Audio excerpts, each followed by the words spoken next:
Okay, let me have everyone's attention for a second, please. Every committee of which I'm a liaison. Shh. That always works as a tournament director. It works good here too, I guess.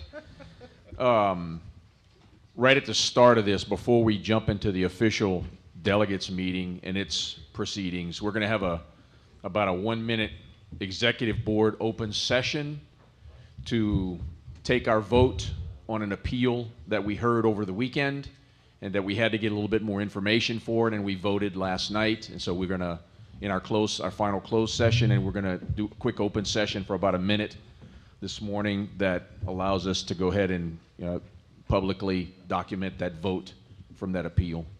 It'll be just a moment. Can I get the executive board members to take their seats, please?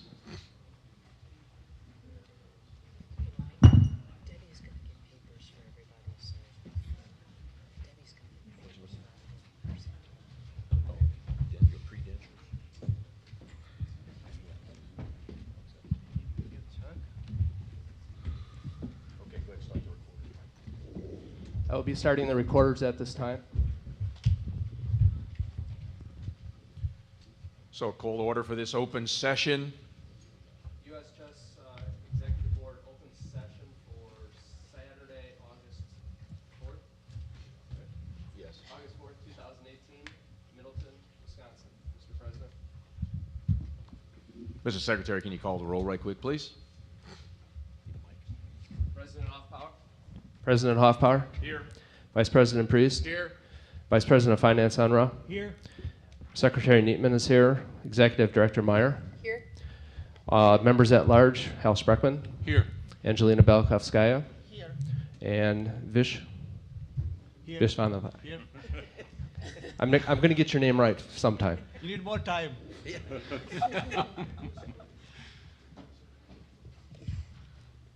Okay, in this open session, we're going to take a vote in public right quick on the 3 motions that come from the appeal. And the appeal is the case of Scott versus Kudikoff, and Hauser. The first motion, the executive board moves, or I move, that the appeal of Adam Kudikoff is denied, and that the recommendations from the Ethics Council, or Ethics Committee, be approved and for implementation. All those in favor? Aye. Aye. Aye. Opposed? Abstained? Motion passes 7-0. Second motion, I move that the appeal of Brian Kudikoff is denied and that the recommendations of the Ethics Committee be accepted and implemented. All those in favor, say aye. Correction, Mr. President, it's Bruce Kudikoff. Did I say Brian? I think Yes. you said Brian. It's Yeah. Bruce Kudikoff. Bruce Kudikoff. Thank you. So I move that the appeal of Bruce Kudikoff be denied, and that the recommendations of the Ethics Committee be accepted. All those in favor? Aye. Aye. Opposed? Abstentions? Passes 7-0. Third motion is I move that the appeal of Christian Hauser be denied, and that the recommendations of the Ethics Committee be accepted and implemented. All those in favor? Aye. Aye. Opposed? No opposed. Abstentions? No abstentions. Motion passes 7-0. Move to adjourn. Second. We are adjourned.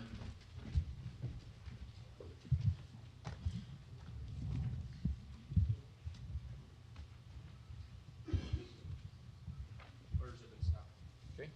Thanks, Mike. So we're going to call this puppy to order? That's okay.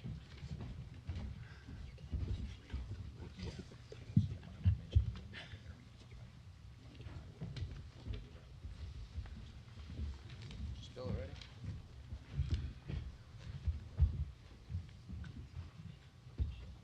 Harold, we ready? No, I know. Just we ready? No, I know. Hey, good morning, fellow delegates, ladies and gentlemen. I'd like to call to order this meeting of the delegates. We will begin with a moment of silence to be observed for those members of our beloved chess community who have passed on to greater things. Their names will be read by Mike Neatman and Alan Priest. Mike and Alan. List is rather long, so bear with us and apologize in advance for any mispronounced names. David R. McCord, Washington. Harold L. Burse, Kansas. Günter Offmanwasser, Germany. Gerard Claude Sitter, Jr., Wisconsin. Frank R. Spooner, Sr., Louisiana. Laverne E. Gildner, Pennsylvania. Kenneth D. Anderson, Iowa. Anthony A.J. Zeppa, Arizona. Gunter Julius Newman, New York. Sheldon M. Ryan, Kentucky. Jack F. Shaw, Arizona. Wilford Ching, Hawaii. Dwayne Matheny, California. Ora P. Bustillo, California. Raymond F. Steffens, Wisconsin. David Lay, Virginia. Rebecca Grace Ruth, Illinois. Michael K. Johns, Georgia. Robert Ted Hauser, Oregon. Richard Anthony Tony Caford of New Jersey. Robin R. Smith, Texas. Shazediji Shishinde, Texas. Lloyd Hale, New York. John Robert Vernon, Texas. James H. Brailsford, Nevada. Richard M. Zielinski, Massachusetts. Richard Glenn Tompkinson, Virginia. Richard M. Phillips, Indiana. James N. Donata, New York. Andre St. Louis, Massachusetts. Richard M. Marks, Texas. Robert M. Reeves, Alabama. Richard L. Melton, Arizona. Carl E. Dunn, Iowa. Edward D.W. Gogan, New York. Ronald Abrams, Pennsylvania. Mike Miley, Illinois. Dick Rostrom, South Dakota. Michael W. Nolan, Florida. James L. Harkins, Jr., Ohio. Peter G. Timmerman, Michigan. Carl Dolson, Indiana. Dr. Arthur A. Murray, Washington. Bert Waldock, Wisconsin. David Pulaski, California. William J. Lombardi, New York. Stephen Dennis Killian, Arizona. Nikolai Minev, Washington. Nageb Gabran, New York. Irene Dixon Darnell, Nevada. Richard Talmadge, California. Brian Black, California. Robert A. Lincoln, New Jersey. Cyan H. Bearding, Florida. Michael Polonsky, Ohio. Edgar H. Clayton, Florida. Charles M. Aliff, Kentucky. Adam P. DeSantis, New York. Andrew J. Boykin, Pennsylvania. Samuel H. Reisinger, Jr., Indiana. Mikhail H. Velikovsky, Arizona. Marion Waxman, New York. Freddie Ronnie Burklow, Texas. John M. Coulter, Massachusetts. Dr. Stephen Tennant, Illinois. Bernard Parham, Louisiana. Bradford W. Thomas, New Jersey. Amy J. Labonte, Jr., Massachusetts. Rafael A. Perez, New Hampshire. Kenneth R. Clayton, Maryland. Joseph Allen Schwing, Maryland. Leopold Lacrimosa, Arizona. Ricky L. Cooper, Kentucky. Walter A. Alberts, Illinois. Thomas Michael Reardon, Virginia. Charles J. Gibson, New York. David V. Van Sach of Wisconsin. Daniel J. Casey, Ohio. Joel J. Barnes, Washington. Ronald R. Ross, Florida. Ron V. Williams, California. James Waugh, Washington. William Fisher, New York. David N. Reifschneider, Florida. Michael Leufsky, New York. Benjamin Kemna, Texas. Gary H. Sperling, Georgia. Max E. Zavanelli, Florida. Clifford W. Cawood, New Jersey. Reginald Sear, Connecticut. Charles M. Snap, Oklahoma. Joseph D. Chiavaroli, Delaware. James W. Badu, North Carolina. John A. Seckman, New Jersey. William J. Scanlon, Maryland. Elliot Sanford Hurst, Arizona. John T. Campbell, Virginia. John G. Bolm, Arizona. John Brandt, Wisconsin. Ilya Figler, New York. John Robert Hine, Indiana. Alberto Artediello, Florida. Anatoly Line, Ohio. Steve A. Phillips, Kentucky. Carola Hortman Sprague, Kentucky. Thomas Cheslock, North Carolina. Howard J. Crick, Illinois. Roy Berg, Wisconsin. Ronald J. Day, Utah. Vernon Hilbert, Pennsylvania. Hal Schwartz, Michigan. D.W. Rystrom, Nebraska. George P. Hulberd, Oklahoma. Alfred Blake Carlin, Texas. Manuel Borbola, Puerto Rico. Jack A. Schrader, Washington.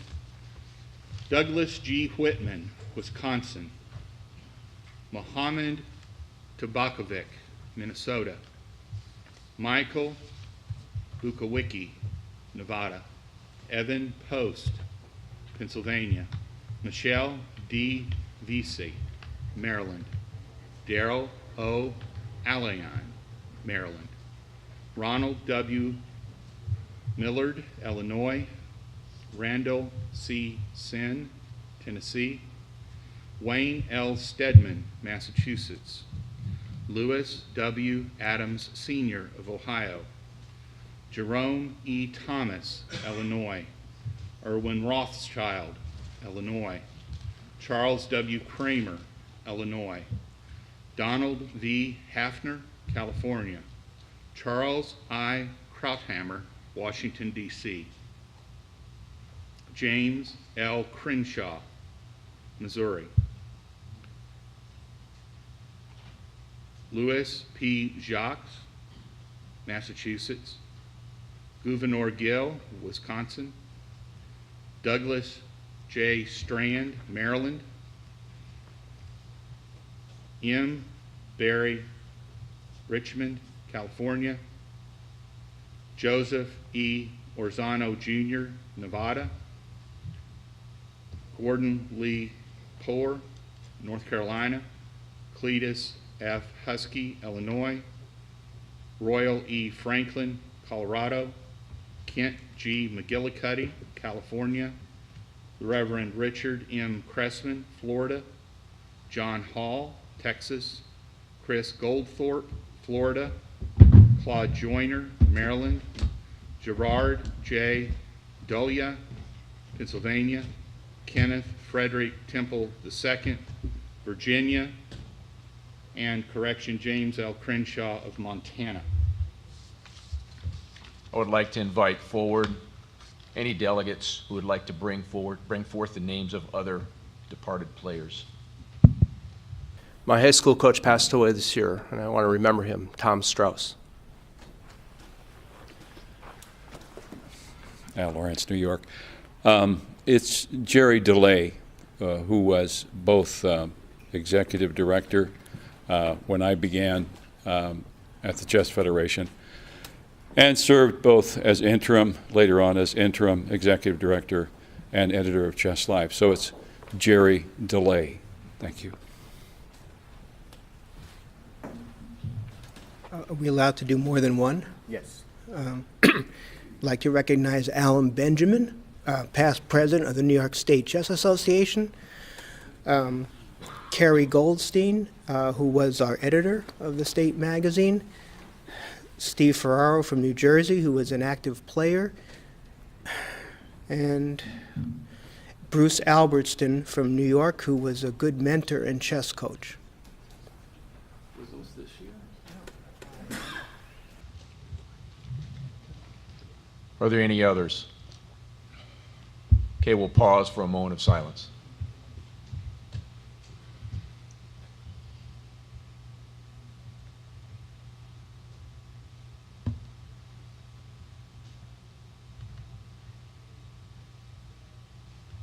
God bless our departed chessmates. We'll now have the roll call. Harry.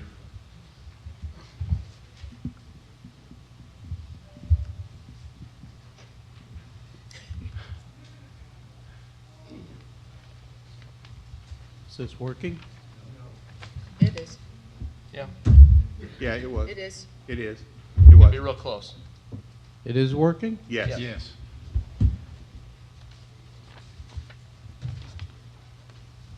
Alabama, Frank Camerata. Jerry Larson. Here. Alaska. Anyone from Alaska? Arizona, Angelina Belascovia. Here. Did I murder that sufficiently? Yeah, you did. No. Myron Lieberman. Rachel Lieberman. Here. Michelle Martinez. Martha Underwood. Arkansas, Tony Davis. Stephen Paulson. Northern California, Ruth Herring. Tom Langland. Joe Lonsdale. Richard Kepke. Elizabeth Shaughnessy. Judith Starre.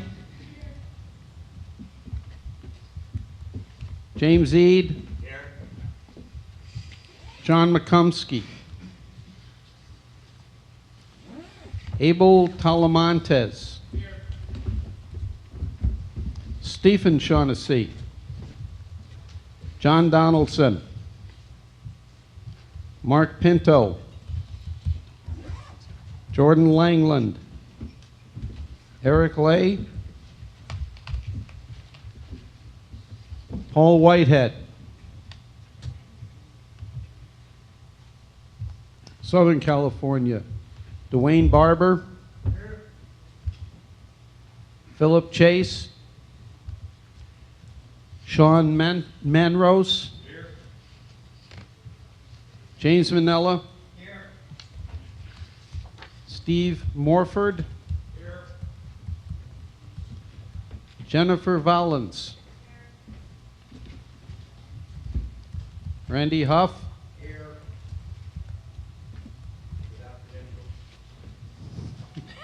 You may go get your credentials now.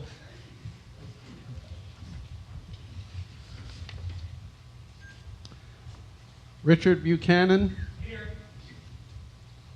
Paul Covington. Connecticut, Jim Salone. Robert Millardo. Delaware, anyone? DC, Robin Floyd Ramson.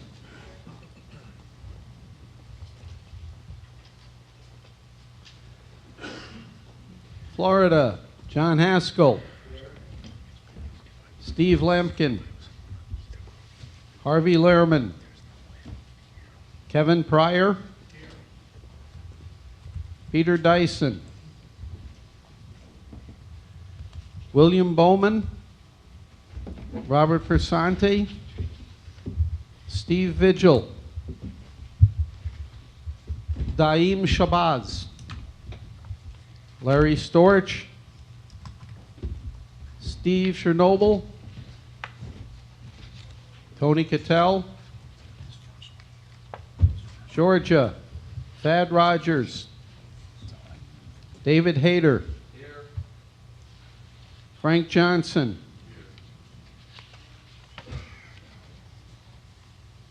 Amrita Kumar. Kevin Schmugaro. Hawaii, anyone? Idaho, Adam Porth. Illinois, Harold Winston. Steve Plotnick. Michael Lennox. Tim Just. Garrett Scott. Jeff Feeble.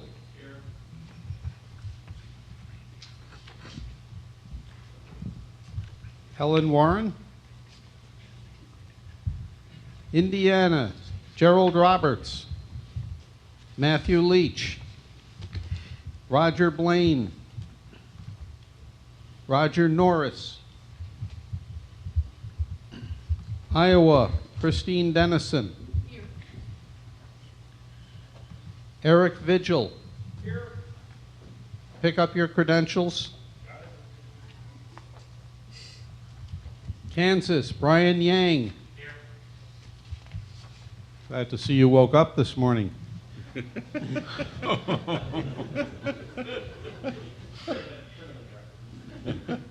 He had the late shift. Kentucky, Alan Priest. Here. Ryan Velez. Randus Burns. Joan Priest. Pick up your credentials. Louisiana. Lila Dakin. Maine, Michael Dudley. Dan DeLuca. Maryland, Chris Kim. Michael Regan. John D. Rockefeller V. Massachusetts, Ken Ballou. Robert Messenger. Michigan, Brad Rogers. Sal Chayayip. If I mispronounced that, you may correct me. Minnesota, Dave Coons. John Thompson. Mississippi, Jeff Bullington. Missouri, anyone? Nebraska, John Hartman. Mike Nolan. Nevada, Al Losoff. Janelle Losoff. New Hampshire, Alex Relia.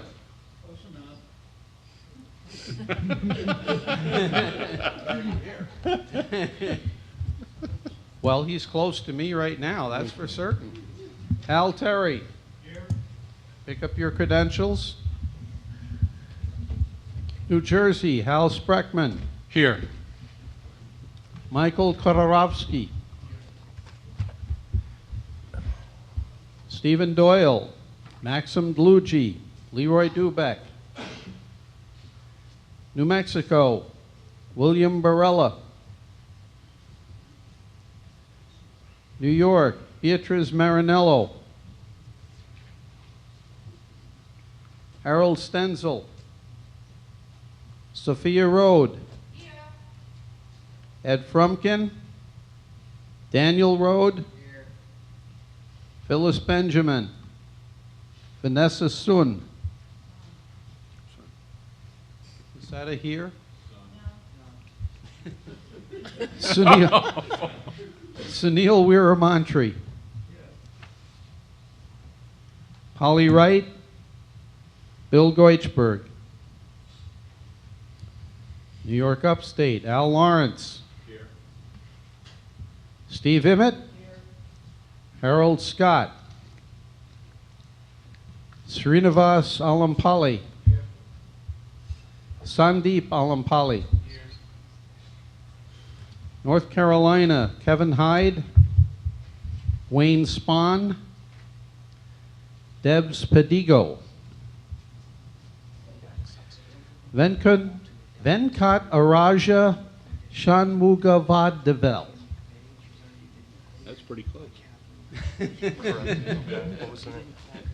He goes by Vincut. So. That helps. Yeah. Kayono Nugroho, Rudy Abadi. North Dakota, Daryl Glenn Rothschild. No, he did not read her name. Ohio, Gary Walters. Is that downstate or upstate? Kelly Bloomfield. Yes. Kel Utendorf. But it got implanted, it wasn't even here. John Miller. No Bud Light for you. Oklahoma, Charles D. Unruh. Here. Charles M. Unruh. Jim Berry. Oregon, Carl Hasler. Pennsylvania, Steve Shutt. Stan Booz. Tom Martinak. Daniel what? Heisman. Daniel Heisman. Is that a yes?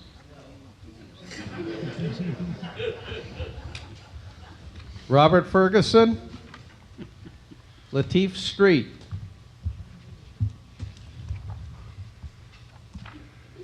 Rhode Island, Frank Vogel. Ben Switzitz. Is that a yes? Fine. See Pat Sajak and have him buy a vowel.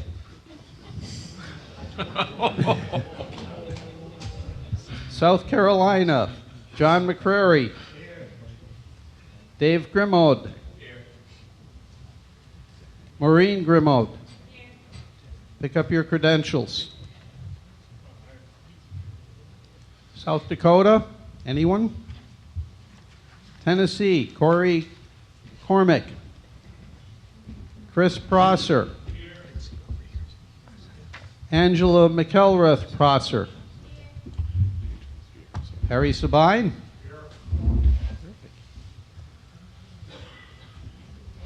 Texas, Vish. Here. Louis Salinas. Jim Stallings. Forrest Marler. Barbara Swafford. Robert Jones. Eddie Rios. Victor Flores. Troy Gillespie. Gary Gafe. Michael Langer. Russell Harwood. I sworn he was here. Claudia Munoz. Jeff French. Ruben Arzaga. Augustine Valverde. Pick up your credentials. Tim Redmond. Utah, David Day. Vermont, David Carter. Parker Montgomery. Virginia, Mike Hoffpaw. Here. Woody Harris. Adam Chrisney. Ernie Schlick. Here. Anand Domalapati. Jack Scheibel. Washington, Fred Kleist. Here. Merton Varner. West Virginia, anyone? Wisconsin, Mike Neatman. Here. Guy Hoffman. I think I'm here. Sandra Hoffman. Maybe. Okay.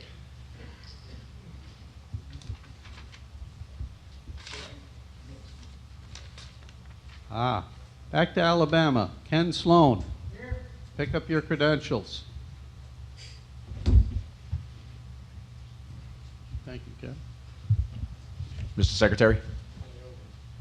I haven't got, I'm not, all right. Let's see, where are we? West Virginia, I do believe. Nope, Wyoming. Brian Walker. That's the roll. Go ahead. Okay, there's one additional delegate from New York, Kimberly Doe. Is she here? Please, I'm sorry, I apologize. Please pick up your credentials if you haven't done so already. Upstate or downstate? Downstate. Okay. Susan, can you give me the number, please? Susan Cantor? Okay, we have 92 credentialed delegates, so we have a quorum, Mr. President. Thank you. I move that the delegates re-elect as delegates at large those whose terms are expiring or have expired and are present in person at this meeting, whose names I will now call. Dwayne Barber, Southern California. Randall Huff, Southern California. Rachel Lieberman, Arizona. Al Lawrence, upstate New York. Harold J. Winston, Illinois. Harry Sabine, Tennessee. All those in favor signify by saying aye. Aye. Opposed? Motion passes. Harold?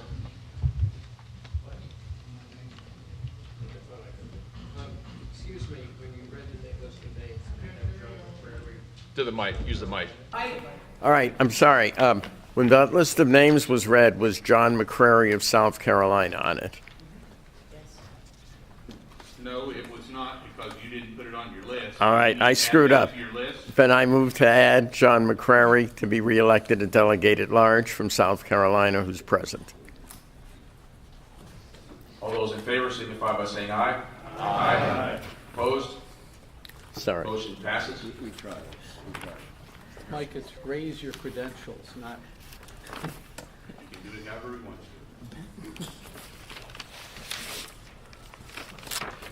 All right, I'm here for ADM 1802. I have some slight corrections, which are additions to the minutes that I've given to Mike Neatman, and I will read them out loud.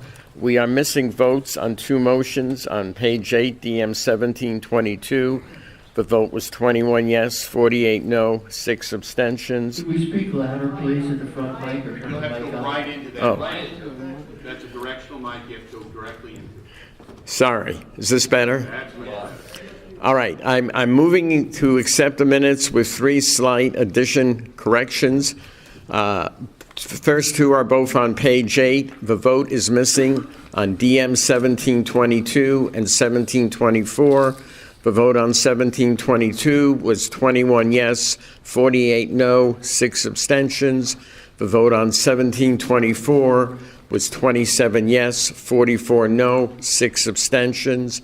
And the third correction is on page 14, DM 1728. It should say under Article 6, VI, and that's missing. So, Mike, are you all right with those corrections? I honestly haven't checked them, but I trust you. All right, then I move the acceptance of the minutes of the delegates meeting with those corrections.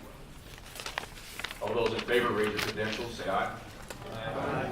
Opposed? Motion passes.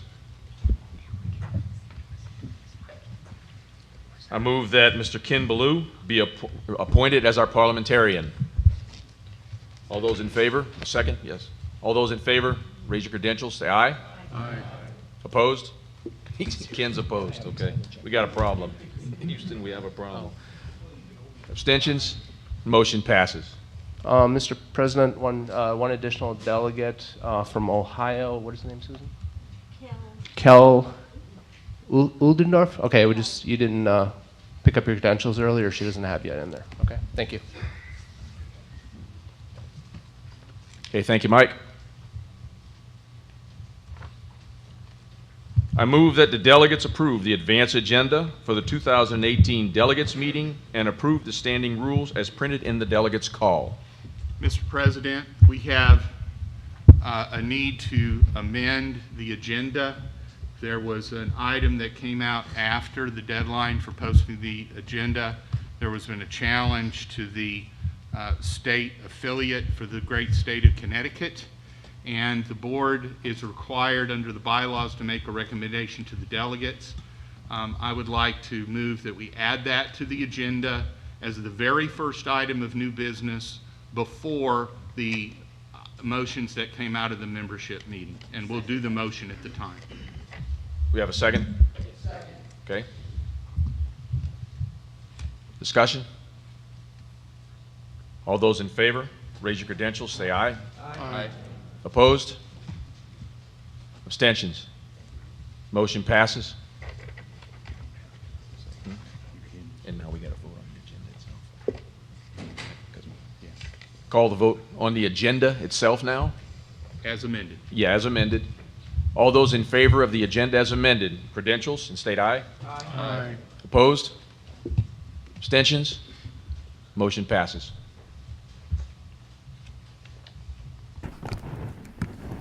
Mr. President, for the 2018 Executive Board election, and let me say also, I have already sent this to the Secretary. He's nodding that he has it. I can give him a hard copy that I'm reading from also if he wants. For the 2018 Executive Board election, we had 4,209 registered voters. Of those, 39 had either bad or missing addresses. 4,170 ballots were mailed. 1,797 ballots were returned. The vote totals: Mr. Randy Bauer, 1,437. Mr. Ryan Velez, 1,305. Ms. Angelina Belikovskaya, 408. Mr. Lakshmana Viswanath, 340. The Election Committee reports that Mr. Randy Bauer and Mr. Ryan Velez are elected for 3-year terms expiring in 2021.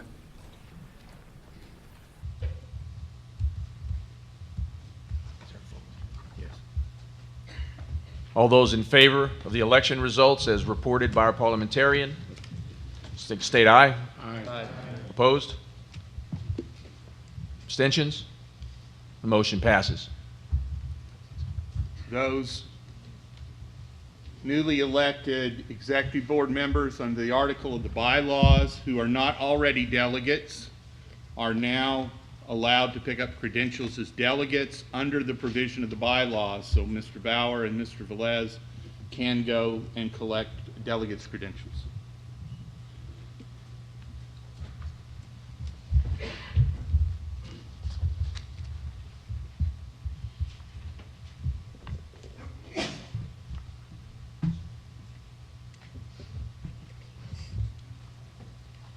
Just a moment. He needs to shift the cable.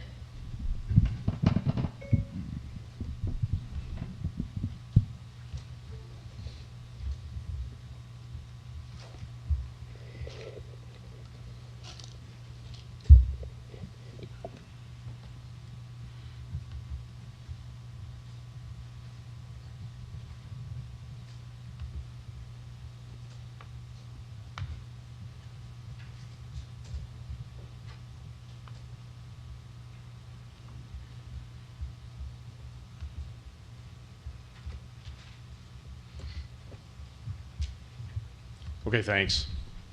Well, of course, welcome everyone from all across the country, and thank you and hats off to you for coming here to represent the members of all your great states and areas. What I want to do for the next 2 hours or something, no, I'm just kidding. What I want to do for the next, seeing who's awake here. What I want to do for the next few minutes is just bring you up to date on some of the key activities in the executive board, especially some of those activities as they relate to our 501c3 mission. It works. So these are the 3 topics I'm going to focus on: who we are, where we're going, and how we're looking at getting there. And I'm going to focus the majority of what I talk about just on these 3 areas. And so I want to come on to first strategic planning. As you all know, and we have all experienced as a group, this organization has undergone lots of changes in the past several years. Some among you were architects of this change. All of us are seeing those changes unfold before us. So what we did was back in the winter at our executive board meeting in Florida, we decided, let's go back and take a look at where we are as an organization. And the process that we use, I just depict here very briefly for you. We started at the top with our vision and started walking our way down the pyramid. And I'll talk a little bit more about where we are today and how we're progressing in this development of our strategic objectives and goals, and finally some initiatives and how we're going to implement those. So this is a really high-level view of what we did for our strategic planning. So now, we didn't start from scratch. That just wouldn't make any sense. Instead, we began by acknowledging the great work of past executive boards. And of course, we did this by reviewing and we revalidated the U.S. Chess vision and mission statements, as you see here.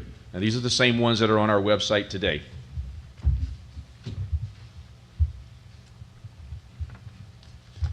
Next, we reviewed the existing goals that were created by some of our predecessors.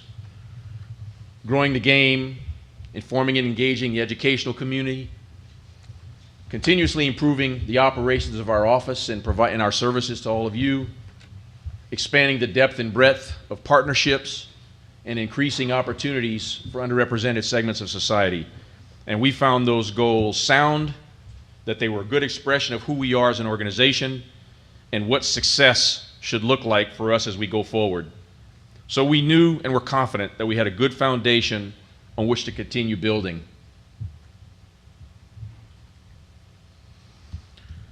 So as you recall on the pyramid, the next thing down was objectives. We spent almost 2 full days developing our overarching objectives as an organization. What you see on the screen before you and in the annual, it's also in the annual report, in the part where the President's report is listed, are the 9 U.S. Chess objectives that we derived. These 9 objectives, in our opinion, capture and define how we plan to achieve our goals and vision. They cover the breadth of activities in which U.S. Chess should engage.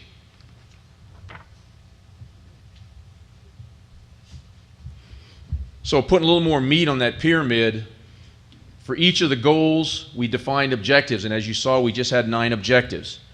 Underneath those objectives is where you really start to get to the tactical level detail.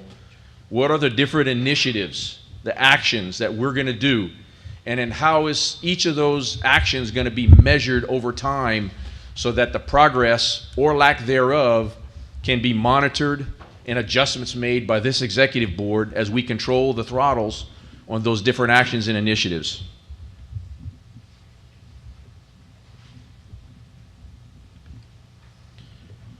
So we're at the point in our work now where the rubber meets the road, identifying and defining those actions or initiatives, the specific tactical level activities that we shall execute throughout the year.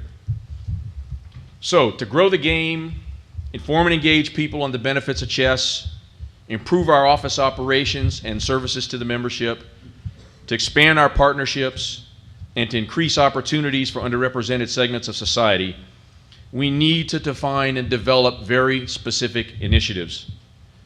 While it's somewhat of a land of opportunity, there are plenty of ideas. It's important that we all understand what characterizes an opportunity. So what is an opportunity? How do we know one when we see one? In my experience, the formula for success includes all 3 of the variables you see me defining in the boxes there in the center. We may find, for example, a company that likes to give. that has goals and objectives that are similar to our own, but without access to a key decision maker in that organization, our odds of getting what we are seeking are significantly reduced. In a similar way, one of you or many of you may know the CEO or chief financial officers of a corporation that has a good history of charitable giving. That's great. But if that company's goals and objectives don't map well with ours, then our chances of succeeding with that organization decrease.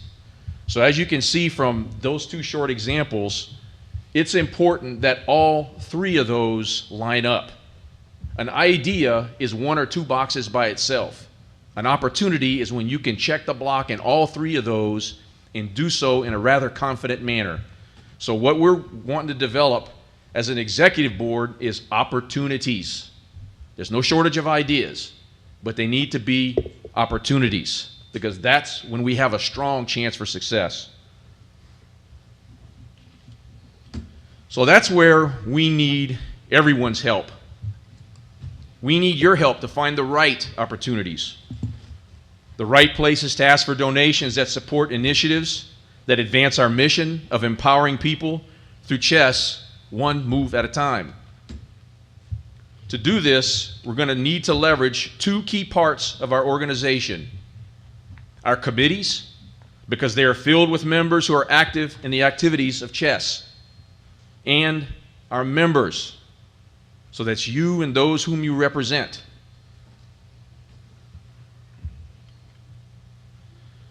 Looking ahead, the executive board will next meet sometime in November. We're still working the exact dates to continue our strategic planning. Between now and the time of that meeting, the executive board will call upon the committees and you as delegates to bring forth your ideas so we can discuss them to see if they are opportunities. Remember that it's those three key ingredients that I described that we will be looking for to gauge the strength of an idea. A person or organization that has a history of giving. Do they have something in common with our mission in U.S. Chess and our goals and our vision? And with whom do we have access at the top to make a decision? So what I'd like to do is really, in closing, is just to thank all the members of the executive board here for their hard work throughout the year. Thank all of you as delegates for representing the interests of your states and for being so involved in what we all do day in and day out, week in and week out. I look forward to the next year, and I trust that you do also. Thank you.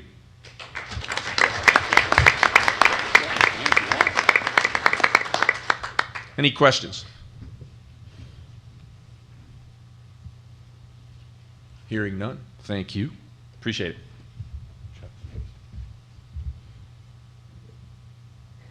Mr. Chuck Unruh, our Vice President of Finance. Good morning. Oh, it is a wonderful year to have been the Vice President of Finance for the U.S. Chess. We've had an outstanding year financially. It is amazed me. From our budget last year, some of the highlights would be we're finishing with an over $500,000 surplus, and I'd ask you to turn to page 9 of your annual report. There's a graph on the bottom of the lower right-hand, page 9. This is an amazing graph. 5 years ago, U.S. Chess had a net value a little over $40,000.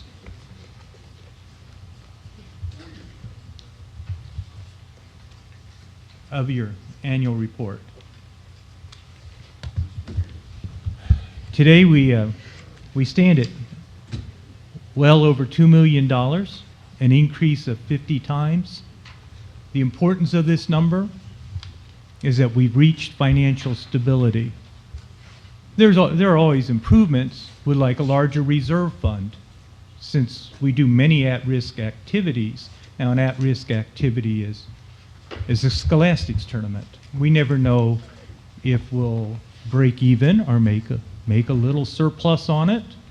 We put on these events, and that's an at-risk. Investing's an at-risk activity. Membership and membership revenues are not at risk. They're solid. And there we have what we call organic growth.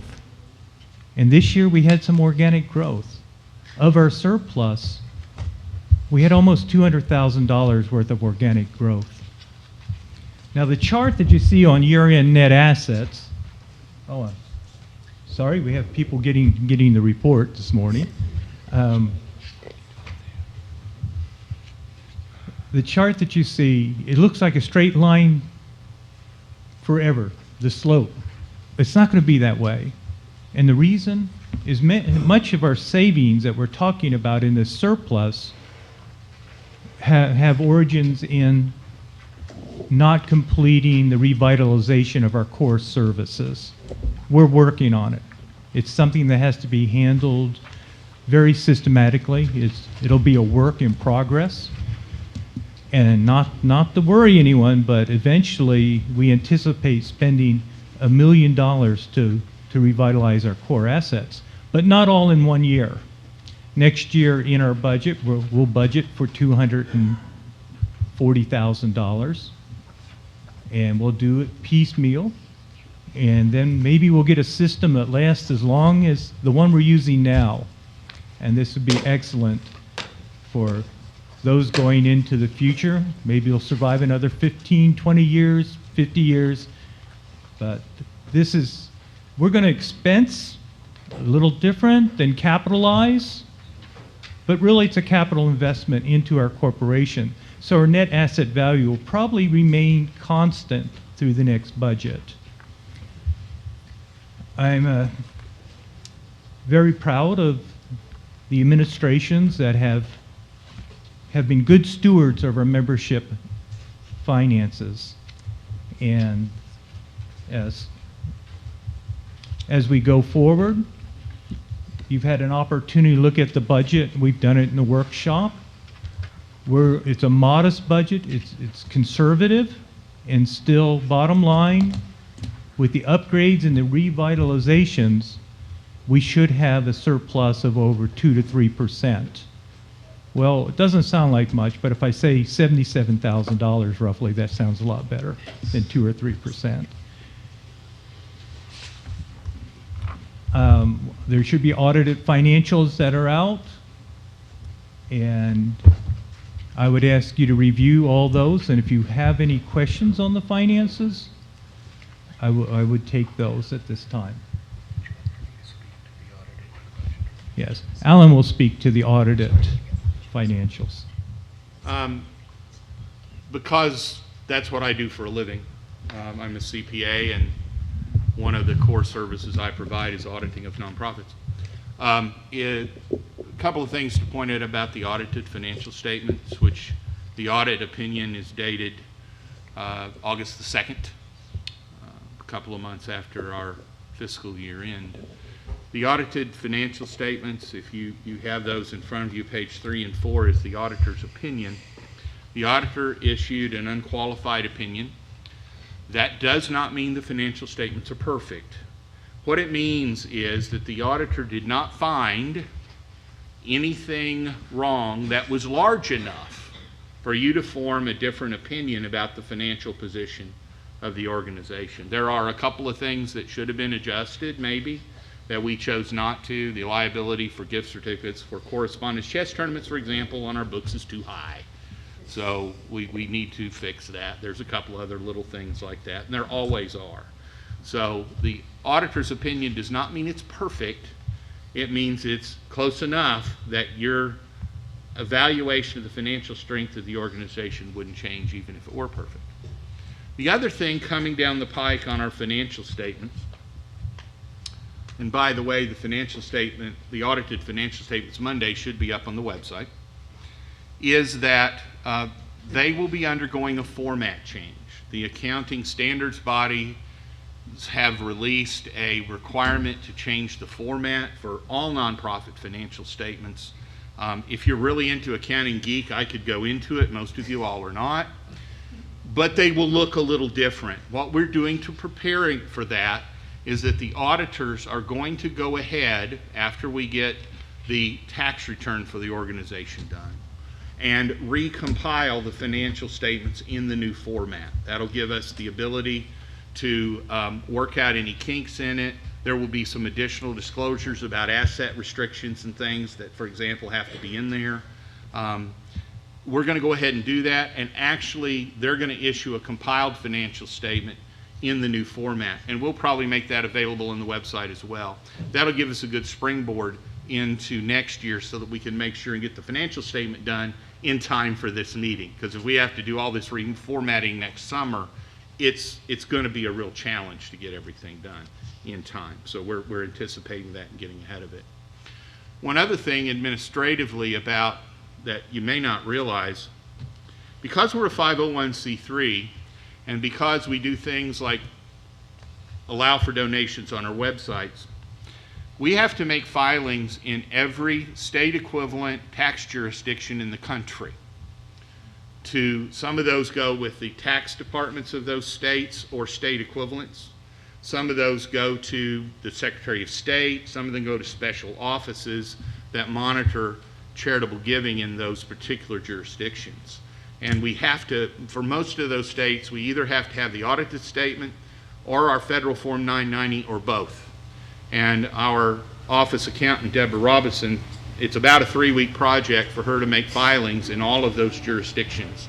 So it is a big undertaking, and we have to do that every single year. So it is not only important to get this information ready in time for y'all to see it, it's important for us to get it ready so she can get started on all of that state filing so that we're in good standing with all of those states. I'm happy to report to you that we are in fact in good standings with all of those jurisdictions, including DC and Puerto Rico and other U.S. territories in which we're required to make those filings. So, so that's the audited financial statement piece. We do have a couple things to mention in the budget, but Sunil, you've been standing there for a while, so. Thank you, Mr. President. Sunil Virmantri, New York, co-chair Scholastic Council. Point of clarification from Mr. Unruh, if I may.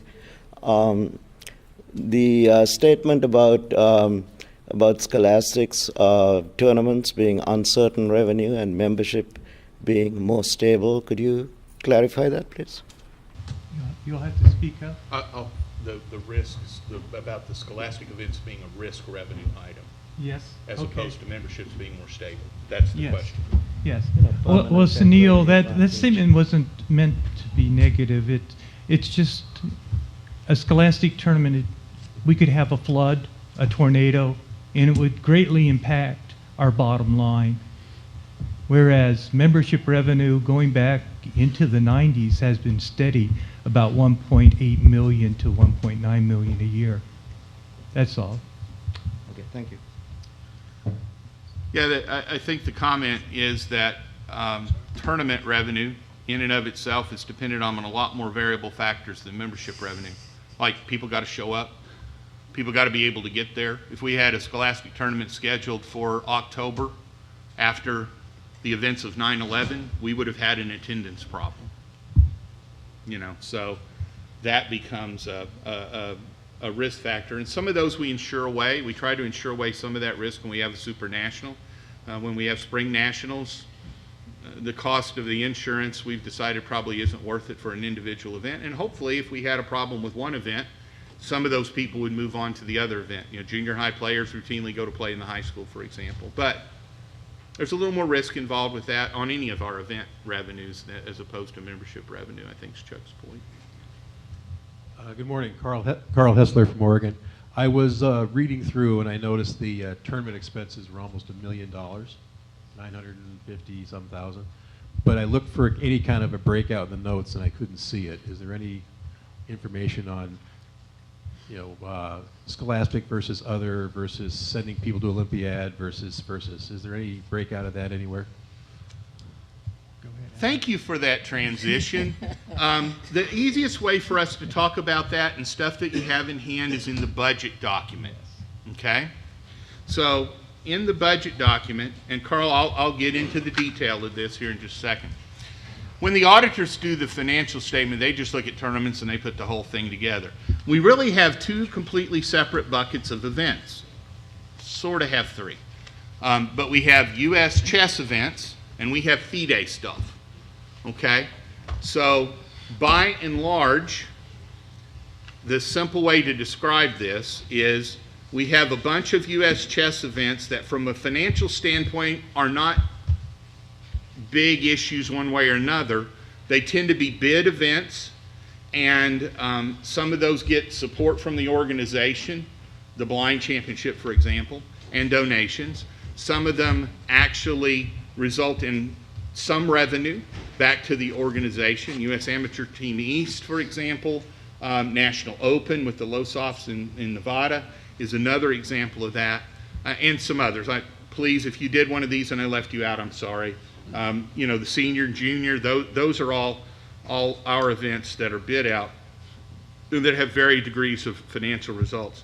The big events that we do that have big impacts on our budget are really down to about 5 in most years. In some years, it's only 3. And those are our Scholastic Series, which is the grade level tournament normally held in late fall, November or December, typically December, and what we call the Spring National Series, elementary, junior high, and high school tournaments, except in the years in which we put all 3 of those together and call them the Super Nationals and have the largest chess event in the world. And then this event. Of those, this event is one that rarely shows a net income to the organization. And that's after stripping out the governance expenses. The length of the event and the size of it just means that we're kind of happy if this event gets close to breaking even. On the other side then, we have international events and FIDE. And those events fall into a couple of different buckets. We have the World Youth and Cadet. The World Youth and Cadet shows in most years a large amount of revenue and a larger amount of expense. That's because what FIDE does is we end up collecting the money most years for all of the hotel expenses for all of the participants, and then we remit them in one thing, and player registration fees and everything. The big number is housing and food. And we submit that to FIDE. You cannot play in one of these events unless you stay in the event hotel. We've had some parents that are used to our events get real surprised when they showed up in Greece and couldn't play because they weren't in the venue. So those flow through us and then go into FIDE. We have more that we pay for than we get from participating parents, because we have some people, some players that have rights to play in the event that are official representatives and that we provide some stipends for to help them offset the costs. World Youth and Cadet, on average, net cost to the Federation is about $60,000 to $80,000 a year, cost of which is covered by entry fee increases that the scholastic community put on the Spring National Scholastics, in part specifically to cover that. Then we have the other international events that we spend money on. Things like the Olympiad, which is the biggie. Now, we get some sponsorship money for the Olympiad, but it cost us upwards of $175,000 to send our teams to the Olympiad. Our sponsorship money in the last cycle was about $40,000. So there was a net outlay in the order of $130,000 to $140,000 for the Olympiad alone, counting, team stipends and housing costs and transportation allowances and medal bonuses and all that kind of stuff. And then there's a litany of other ones. World team, under 16 Olympiad, world senior team, senior championships, and the list goes on. There are a whole number of FIDE events that we do not provide support for U.S. players to go to that they're welcome to go to. There are some 40. There's a lot more than what the World Cities Championship. We're not spending your dues dollars on sending somebody to the World Cities Championship anytime soon, I don't think. Same way with U.S. chess events. I mean, there's a number of events we could do or that are done that people have had ideas to do that might generate revenue but might cost us money. One thing we did on events was we went through and did a priority list and put all the events into 4 buckets and said, you know, priority 1 events are the things that define us as an organization, that if we can eke out the money to do it, even if things get bad, we're going to do that, you know. So one of the things at the top of the list is the 120th U.S. Open. We think that's a defining event for this organization, part of our DNA, and we got to do it. The Olympiad's another one. You know, I mean, there's some of the Scholastic national events are another one. So there are events that when we make priorities, if we ever had to cut them, these are the ones we cut last. Then as we expand what we want to do in events, we said, what are the priorities? You know, what are underserved groups, or what are groups where we want to be? And we put those. And some of these events we just don't think are particularly important. FIDE World Cities Championship's a perfect example of that, you know. We put that as a priority 4 event. So that's where we're headed. Now, to directly answer your question, if you look on the budget document that you have on the 3rd page, down at the bottom, we have tournament revenue broken out by USCF tournaments and by FIDE tournaments, and we have expenses the same way. You will note that in the proposed budget for 18-19 that our FIDE tournament revenue is sitting at like around 450 and our expenses around 762. Why is that a big negative number? It's an Olympiad year. You know, that's why it's a lot bigger deficit than the other. Is 450 the right revenue? I don't have a clue. I just know that when we do World Youth, the net negative is about 70 to 80. So, you know, the revenue number and the expense number aren't really important in the budget process. Getting the expense number of $70,000 to $80,000 higher than the revenue is really important for the World Youth piece. If you look at the financial results in detail, which have been posted online for the internal statements, and read the analysis of it, you'll note that this year our FIDE revenue's way down and our FIDE expenses way down because one of the World Youth organizations did not have the housing costs flow through U.S. Chess. It went directly to the organizer by the participants. So that can change it. But so we got about $70,000 to $80,000 net cost on the World Youth and Cadet cycle. We've got 130 to 40 net cost on the Olympiad. This also is a FIDE Congress year, so we've got a little bit more costs associated with that, which is up in the FIDE governance section of the expenses. We have the World Senior Team. We got 2 of those in this year's budget cycle at $15,000 a pop. Just because of the FIDE tournament schedule, we had one in July and one's going to happen before the end of our fiscal year again. We added the under 16 Olympiad for another $15,000 pop. We've got support for people to go to the World Senior. We've got we've got Pan Am youth events in there too. That cost us 30 to 40 grand a year net out. So all of that's in the FIDE bucket. In the U.S. Chess bucket, the revenues come from 2 or 3 sources. One, entry fees. If you were in the finance workshop, you heard me say that the entry fees just about pay for the event. Sometimes they don't. And then we have other stuff we do which adds revenue for U.S. Chess from those events. A significant source of revenue for U.S. Chess at our Scholastic events are team rooms. And when we have a venue that gives us lots of team rooms, financially for the, first of all, our participants like that a lot. Yeah. particularly from New York. Well, yeah. And it generates significant revenue for us. We pay the hotel for that space. We're essentially reselling it. The other thing that we have is we have the T-shirt vendor. And the T-shirt vendor pays us a commission to be able to vend there. And our T-shirt contracts do pretty well. Kids like to buy T-shirts at events. More importantly, mom and dad are happy to pay for T-shirts at events.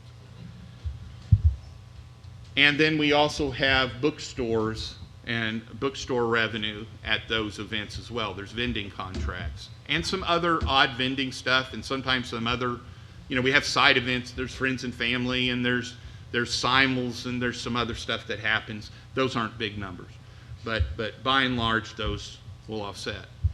Those will provide the revenue stream from the event. Sometimes we get money back from the hotel or from a convention center, convention bureau.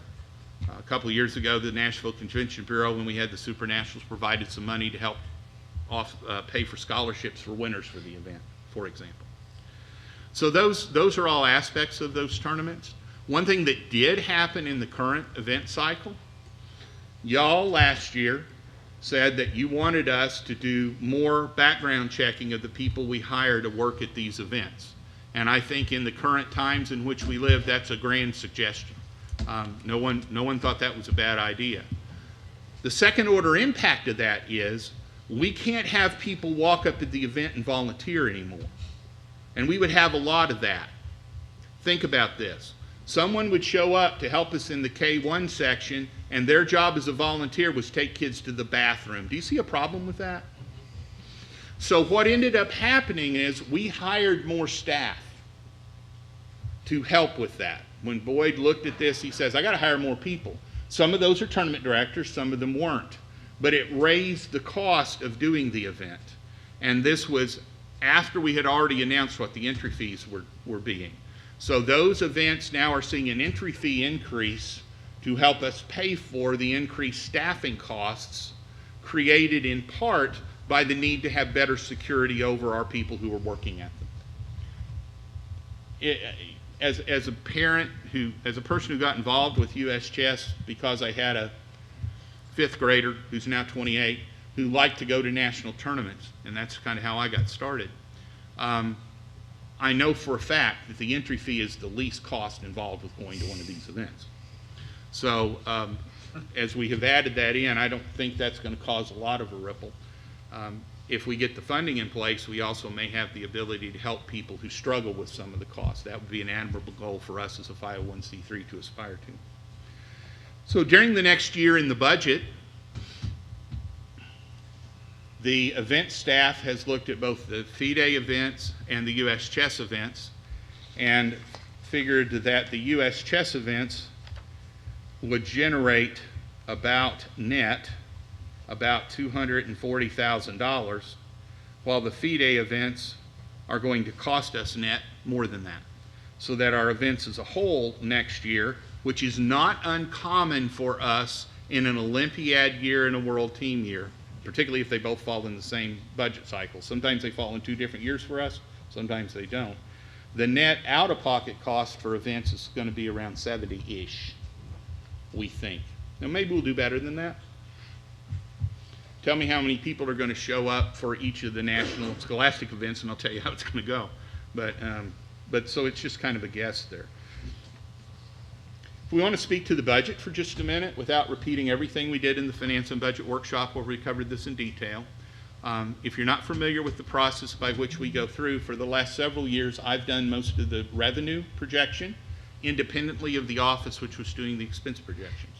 So what has happened is, there's a real danger in nonprofits of saying we're doing really good work, and because we're doing really good work and we want to do all these programs, we figure this is how much the programs cost, and some way or another we'll have the money to do it. Churches are the worst at that. God will provide.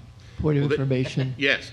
Have you done a study on just how many local students come to the National Scholastics? Because they would be the most likely to be impacted by an increase in the entry fee, say from $50 to $70, which is more than you would need to pay your ed staff. If that falls off, that might make the National Scholastics unprofitable? It totally depends on the area in which we're in, and it's all over the map as to what percentage comes from local participation. But we have put the locals in the same location over a number of years. I mean, our nationals in the same location. Has there been any study as to what the impact of local participants would be? I can't answer that question. That would have to Scholastic come Council from- is so tasked. And the event staff does look at local participation. Back to where I was at, the office does the expense side. I've been doing the revenue side. Then we put them together and see how we did, so that I'm trying not to be biased by what they think they need to spend. And then we'll sit down and look at it. The board will review it. Last year we did it in January. Before we've been doing it in May, and the end of the fiscal year is May, and that's too late. So we've been trying to move it earlier. We'll start working on it in November and look at trying to finish it up in January. For this coming year, we are projecting in the budget membership revenue, which is less than what we got this year. Why? Because that's real conservative. We've been seeing about a 3% growth year on year over the last 6 or 7 years, with our largest percentage increase category being the young adult membership category. But we're seeing even increases in adult memberships. So that's been good. But we have said we're just not going to push it. We're not going to be real aggressive on the revenue side. If you're curious and you look at that membership revenue, what is miscellaneous? It's $100,000. This year it's more like $130,000. That's the voucher program. Those of you all in the Scholastic community know what that means. We have a bulk membership program for affiliates, and they can buy a bunch of memberships at a graduated lower rate. The catch there is they got to pay for them up front, and they have an expiration date on them. But then if they have a participant in their youth-focused program, they can take that voucher and submit that number, and that will cover the membership. Costs for Scholastic memberships in that category can get as low as $9 if you pay for more than $300 up front. So that voucher program's been in place a long time. Unfortunately, it was one of what some people in our forums call one of those super secret handshake deals. And we simply took that program, put a little better structure to it, and made it available to everybody. And curiously enough, people seem to have liked it. Because you can go in at the beginning of the year and buy the memberships for all the kids who are going to show up for your club, get them all at one time, hand out the vouchers, get them registered, and go. And we're seeing a lot of use to that. It does result in a little bit lower revenue per membership than doing it the other way. There may come a day we need to raise the cost in the voucher program as we raise other membership fees. That, cost is not sacrosanct forever. But that program has grown in popularity significantly as we've bothered to tell people we have it. Did you have a comment, Sunil?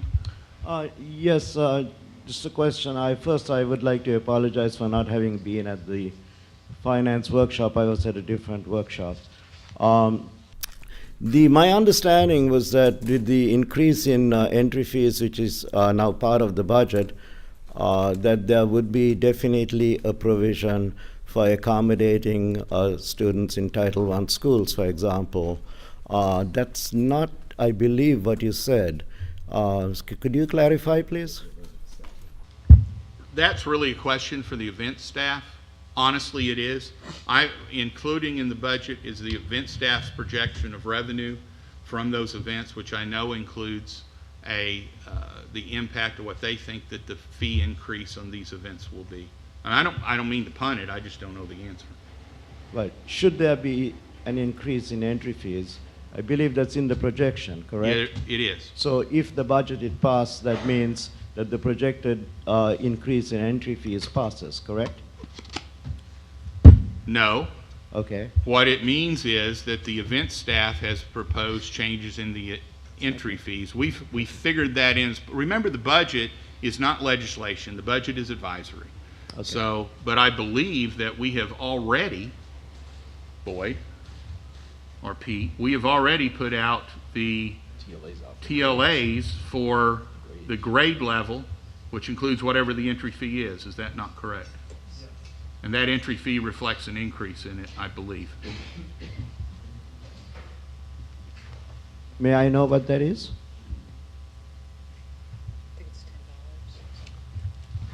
Yeah, I believe it's $10, but we're double checking.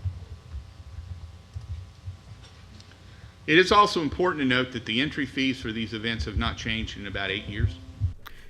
Now, we're not questioning the need to increase the entry fees. I mean, we're willing to support an increase in entry fees, but what I'm saying is that Council would like to see the provision for helping students who are in need as taking Title I as a reasonable yardstick to make sure that there is a provision to help them.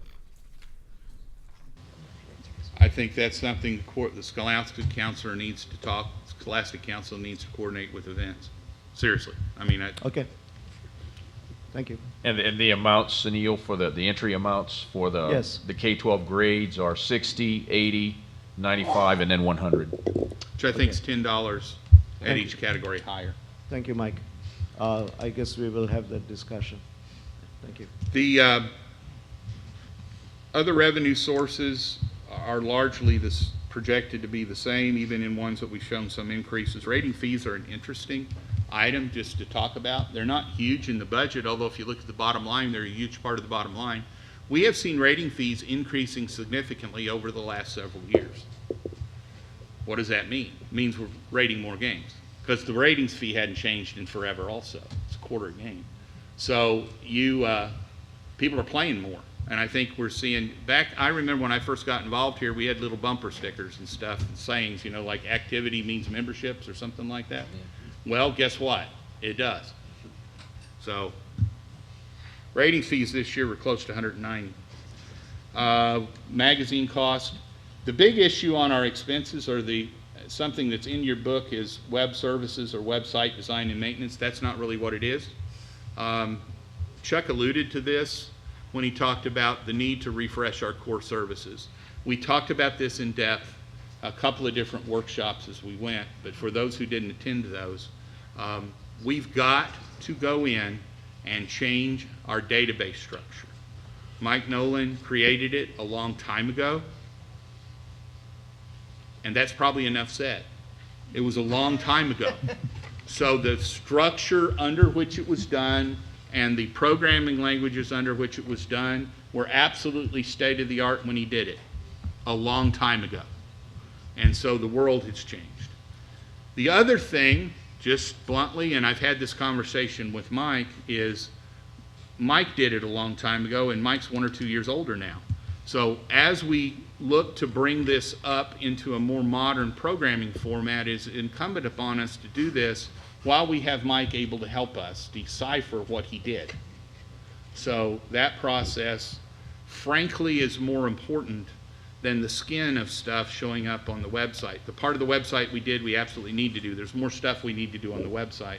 But the database structure is the part that I've kept worried about and that keeps me up at night. So what is in the database structure? All of the rating stuff, all of the membership information, all of the tournament director information. Every one of those records you like to go see, that's what we're talking about.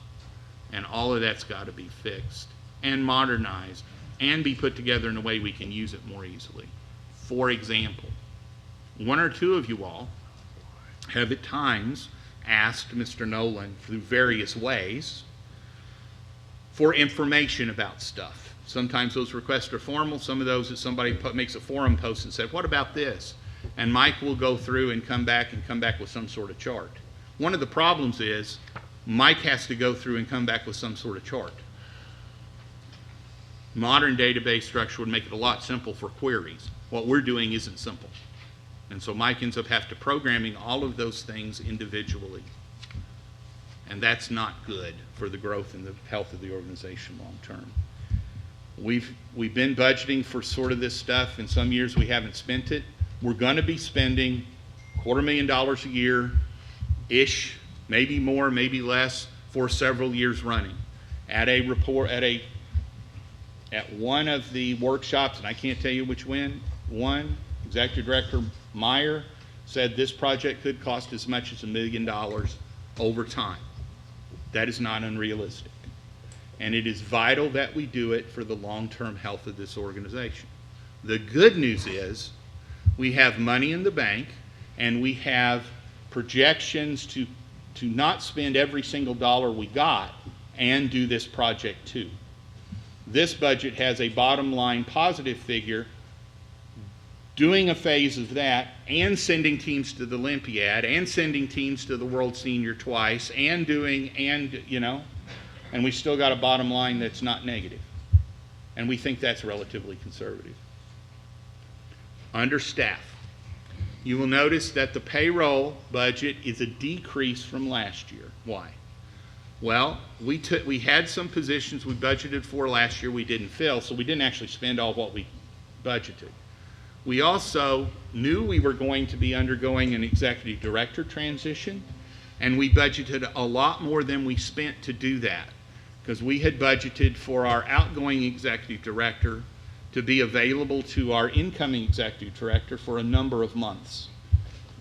And she was. And Jean was really helpful, I think, to Carol in that process. Carol has continued to draw up on Jean. But we got to the point where they decided we didn't need to pay both of them quicker than what we had made provision for.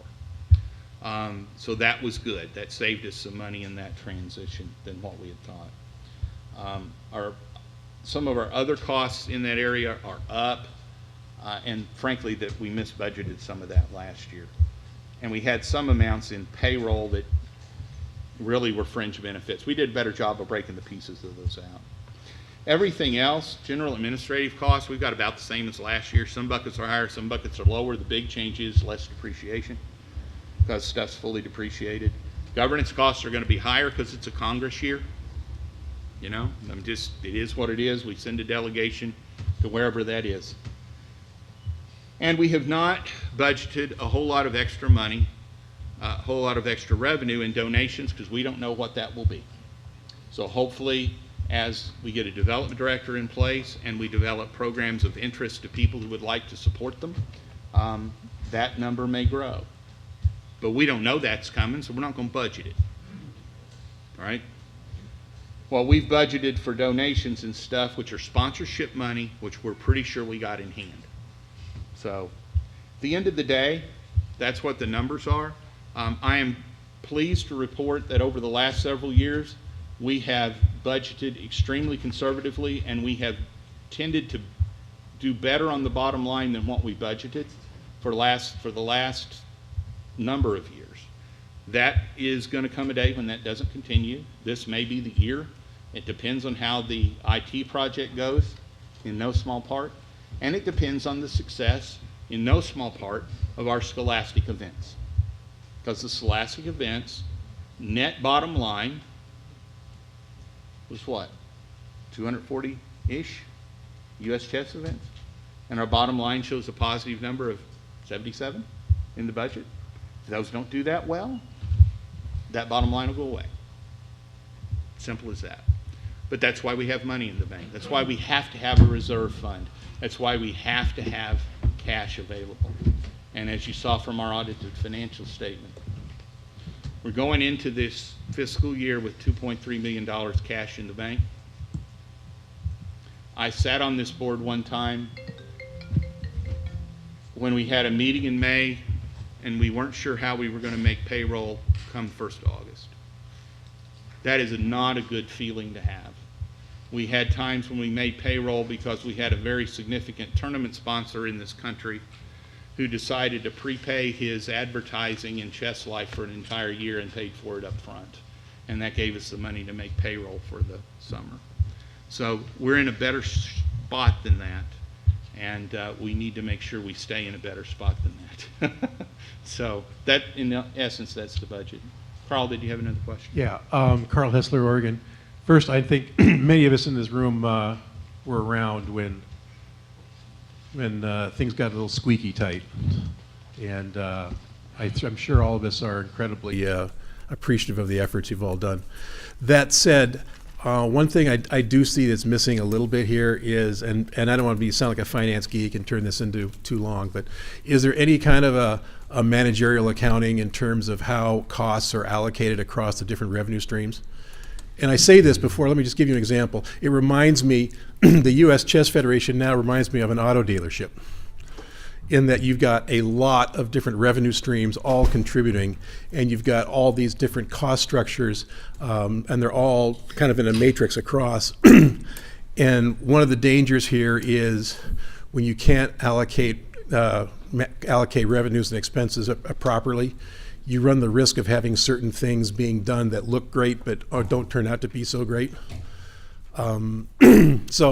And I know there's always we've always heard these things about how the scholastic chess is the tail wagging the dog now, and this is the thrust of the organization, et cetera, and that's all fine and good. But if the expenses aren't being accurately accounted for that way, I think we run the risk of making some decisions that ultimately will be harmful to us. That's all. To answer your question, every event, the revenue is,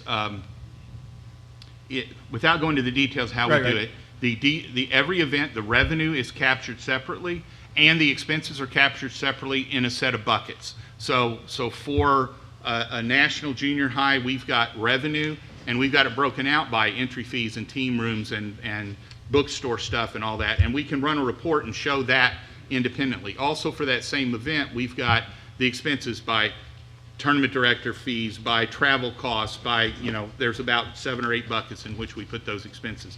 Same thing happens for FIDE events. Inside accounting, we've got the expenses broken out into 3 different departments. The administrative wing, the membership support wing, and what we have called publications that we're changing to call it communications. We break out, so when you see personnel costs, we actually break those out into multiple buckets. And we have those segregated by department. We have the revenue broken down into each of these dues categories. And in fact, we have it broken down a little finer than that because, you're seeing regular memberships. So we know the regular, hold on a second. That's the regular adult singerships. We have them broken down between the regular and the premium. So we know how many are, have the extra revenue for the magazine. We've got the magazine costs broken down between doing Chess Life, between doing Chess Life for Kids, between the TLA newsletter. So, Carl, your point is well taken. We're doing that. We're just not presenting all of that here. You will see, if you go on to the website, and if you will look under the governance documents section, every quarter we post the internal statement. And the internal statement has more of these, it has it sort of broken out in the category. Overheads are broken out according to revenue streams. Well, yeah, it has it broken out sort of the way you're seeing the budget, which is in a lot more detail than what the auditor does. And we have more detail than that, so that we're using to manage it. I guess, of the 500,000 in surplus, how much of that is attributable then to scholastic chess versus memberships versus the other revenue drivers? Scholastic events generate 200,000 of the surplus, a little over 200,000, and we really don't break down the membership except in the categories for the budget.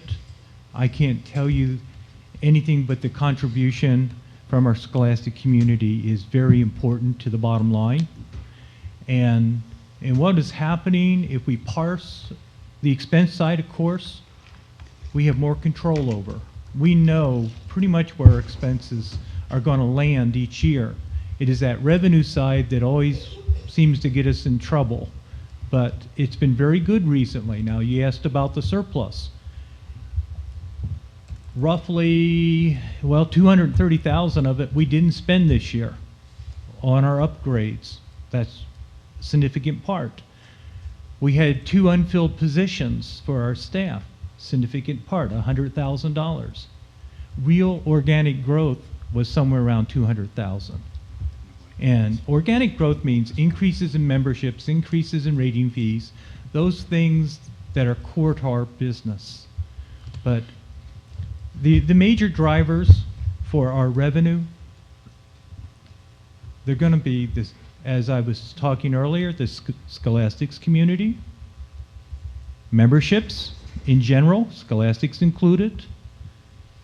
We can go back through history and we'll see that through history, the last 25 years or so, we haven't had an increase in our revenues for membership, but we have an increase for our membership numbers. Well, that's just telling us that the mix has changed. Our adults are half of what they were in 1996. And those were, you know, per unit, that was a much higher number. So we know all these numbers, and from the historical standpoint, the good news is that we saw an increase this year of 3 to 4% in our adult memberships. And that's a true reversal starting to take place. Last question, I promise I'll sit down and be quiet. Where would I find the allocation of overhead to different revenue streams? We do not do an allocation of overhead to our separate membership categories. We do not do that. Well, I didn't say membership categories, I said revenue streams. Hold That's on a different. minute. I'm getting there. All right. So we do not do that. We do break out, as I said, the cost by department. And one of the departments is the administration area. We don't then go back and reallocate those things. So those expenses by department, I'm thinking. I don't think we present that in anything that folks see. It's not a big secret. It's just a whole lot of detail that we've not posted online. And when we were struggling to make payroll, that's a relatively insignificant issue. Yeah. But I think when we're running $500,000 surpluses and people are saying that certain things are making money and other things aren't, I think it's important that we have that level of detail now. I would, you know, instead of charging the Scholastic Council, I would charge you to come up with that in some fashion. Well, no, and we're not charging the Scholastic Council to come up with anything in that area. No worries. I'm done. Yeah, but no, your point's well taken. I got it. And there's a lot of stuff we do that we don't really discuss regularly. It's not that it's a big secret. I understand. If you need a finance geek to go through that, let me know. Yeah, you know how exactly. to reach me. Thank you.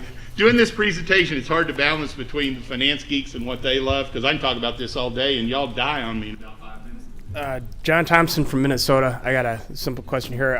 How frequently do we rotate auditors, and do we have a policy for how frequently we rotate our auditor?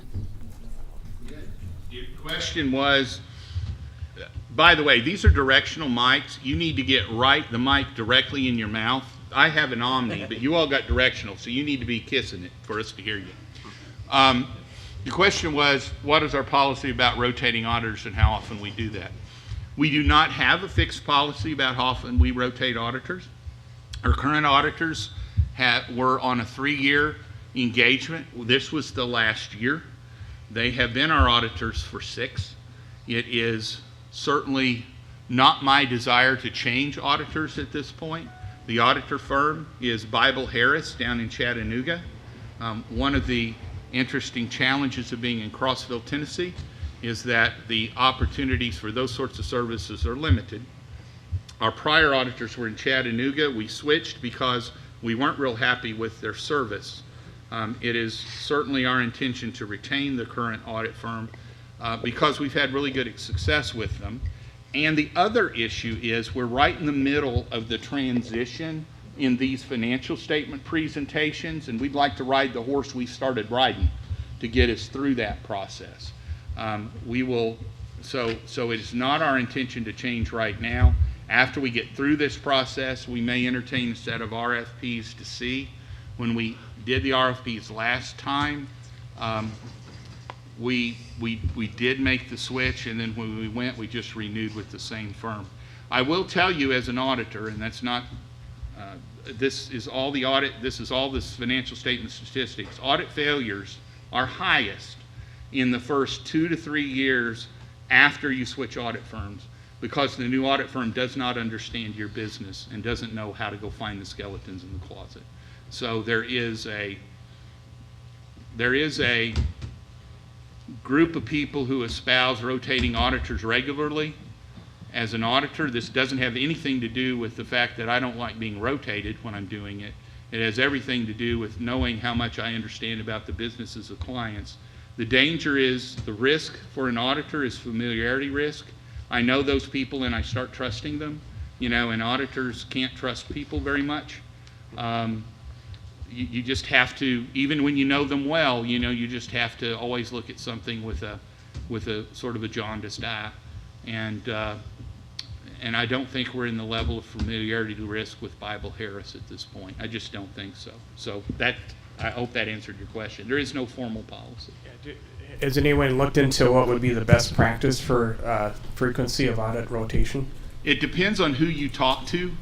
If you talk to different folks would say you ought to rotate auditors every X years. Other folks will cite the statistics I just said you shouldn't rotate them very often at all because the risk of audit failure goes up significantly in the first 2 or 3 years.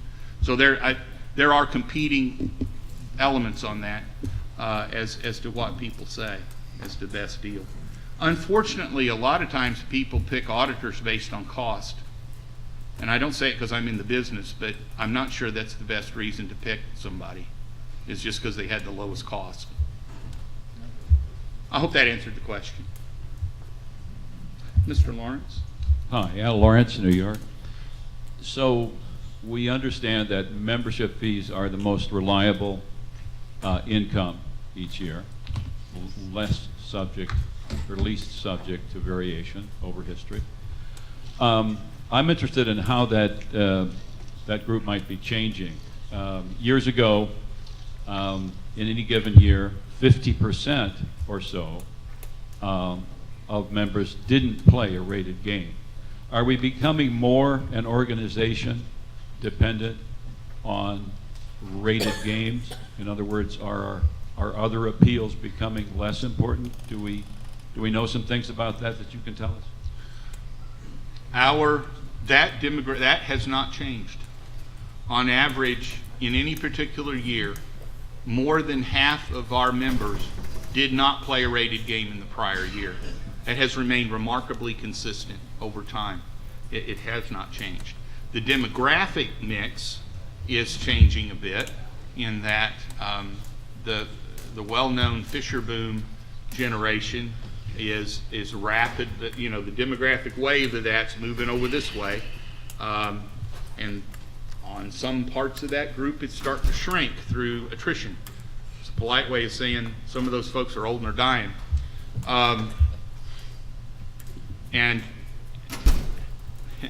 And with all due respect to some of y'all who consider yourselves part of the Fisher Boom, I'm sort of opposed to that. To our dying? No. Not opposed. I'm opposed to dying. Yeah, I don't like that thought. But at going to be 57 shortly, I was real young when all that was going on, and so you move back behind me 5 to 7 years, and they read about Bobby Fischer in the history book. Right? So that Fisher boom is rapidly aging out. We see that in our life member group significantly because we've not promoted life members as heavily, and we see the life member group shrinking down. But as I said, some of our larger growth areas, now that's because they're small, so it makes a big percentage increase. So it's kind of encouraging that some of our older youth categories, young adult categories, and some of the membership cohort just beyond the young adult membership age group, late 20s, early 30s, is seeing growth, and that's good. How big is that life member group now?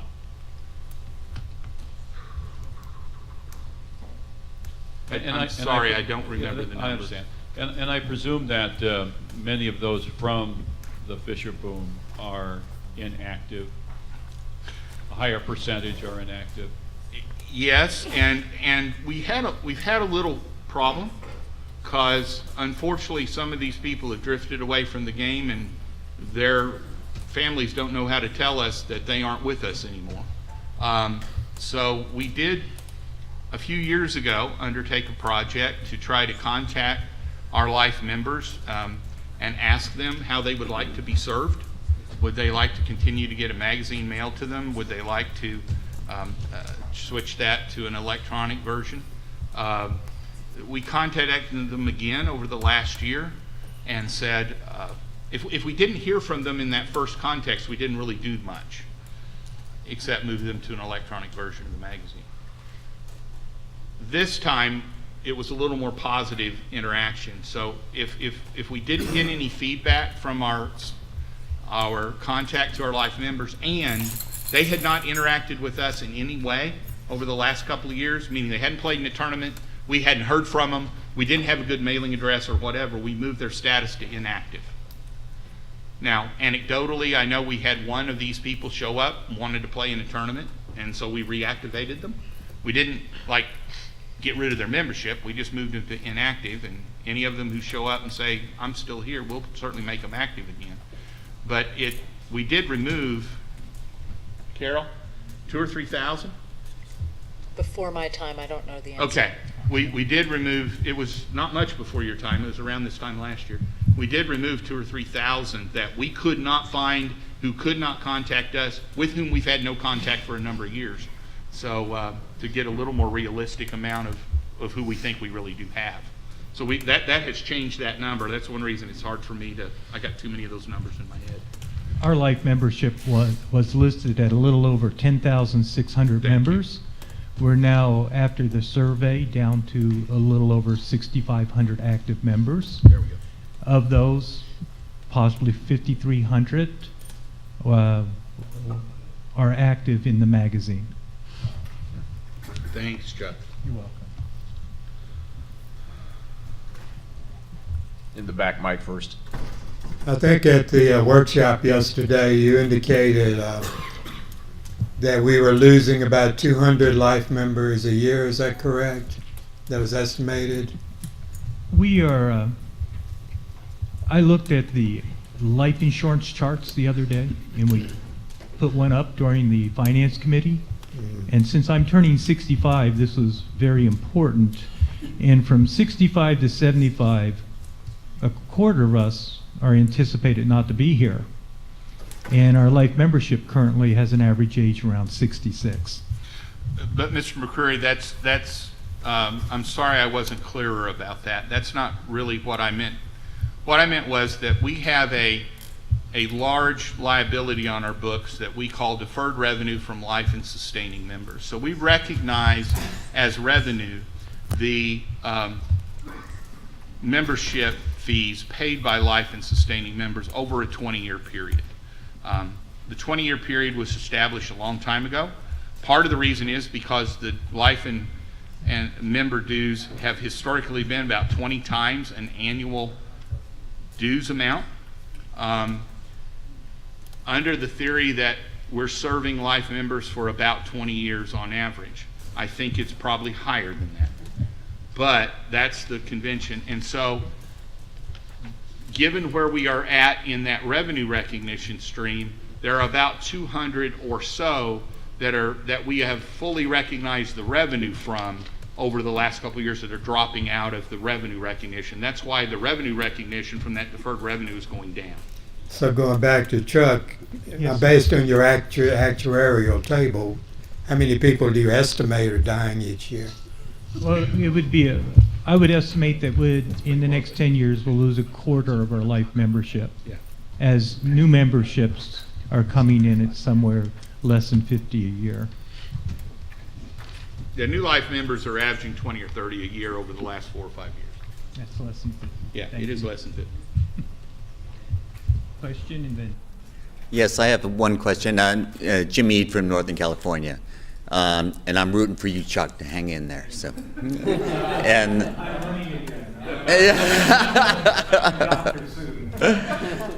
I kind of want to go a little bit in a different direction in the other end of the spectrum. I have always been curious about our retention. I don't know what the knowledge is of our retention from the scholastic community who's done such a wonderful job. What do we know about them becoming adult members? I can address a little on retention. Our numbers are fairly consistent over the last 3 to 5 years. that 37% 37% drop out after their first tournament, 54% out of the second tournament. This means even though we carry them for a full year of membership, it still means that we can really improve our retention. There's a lot of room for improvement there. Now, how many come back? I could get with Mike Nolan and find out. But thankfully, around age 31, we have quite a few people come back. Yeah, one of the issues, as we talk about scholastic retention, and everybody says it ought to be a whole lot higher, I'm not one who says it's going to be a whole lot higher, because I work with kids a lot. I'm a scout master. I've been a baseball coach, and I don't know anything about soccer, but I got dragged into being a soccer coach for a while. And, there's a lot of kids who go out and they try something, and it's good that they tried it and they said, well, I don't want to do that. Then we have some who go out and try it and said, that was fun, but I want to go do this instead. And then later on, when they can't do that other instead, they say, that was fun, let me try that again. We also have people who tried something and thought it was fun, and then went on to do other stuff, and then when they have kids, they said, that was fun, let me get my kid to do that and see if they like it. And they may or they may not. So there is kind of a rebound advantage there too. The more kids we get exposed to it, even if we keep the same retention rate, we have a growth in members over time with the same retention rate. If we improve it just a little, we have a lot bigger growth. The other thing that I think we're seeing from having a whole lot more kids involved is the bench of our very top players is getting deeper. And that just makes sense. The more you expose kids to something, you find that Jim who didn't know he was good or she was good, So the more they get an opportunity to do it, then you find that one who just loves it and really has an aptitude for it. And I think that's one thing we've seen. There's other stuff. Coaching is simpler to get today with the rise of electronic communications, et cetera, et cetera, et cetera. I get all that. But one of the things that's happened is there's just more kids being thrown into the mix, and every once in a while, a good one rises to the top. Alan, I appreciate your detail. Could we take these last two questions and then vote on Michael the was budget? Michael was back there first. Yes. Mike, Yes, Michael Khodorkovsky from New Jersey. I have a question. A few years ago, USGS became 501c3 organization, and I didn't see here in numerification what contribution, what the percentage of contribution, what the total contributions for the year were made, and what is percentage of it compared to other revenues? Compared to what, Michael? To other revenues, like membership, et cetera. That's a good question, but it's the compared to other entities is a really, really broad question, and I. What information do you have compared to other revenues? Yes. Oh, I'm Yes, the sorry. revenues, I revenues. misunderstood. Yeah. No, that. what the percentage of charity contributions to other items on the revenues? Because I'm there's sorry, not, I misunderstood. Yeah, you. yeah. Less than 5%? Less than 5%? Yeah, less than 5% is contributions. And how it would align with the IRS test to meet percentage? Membership dues count as public support.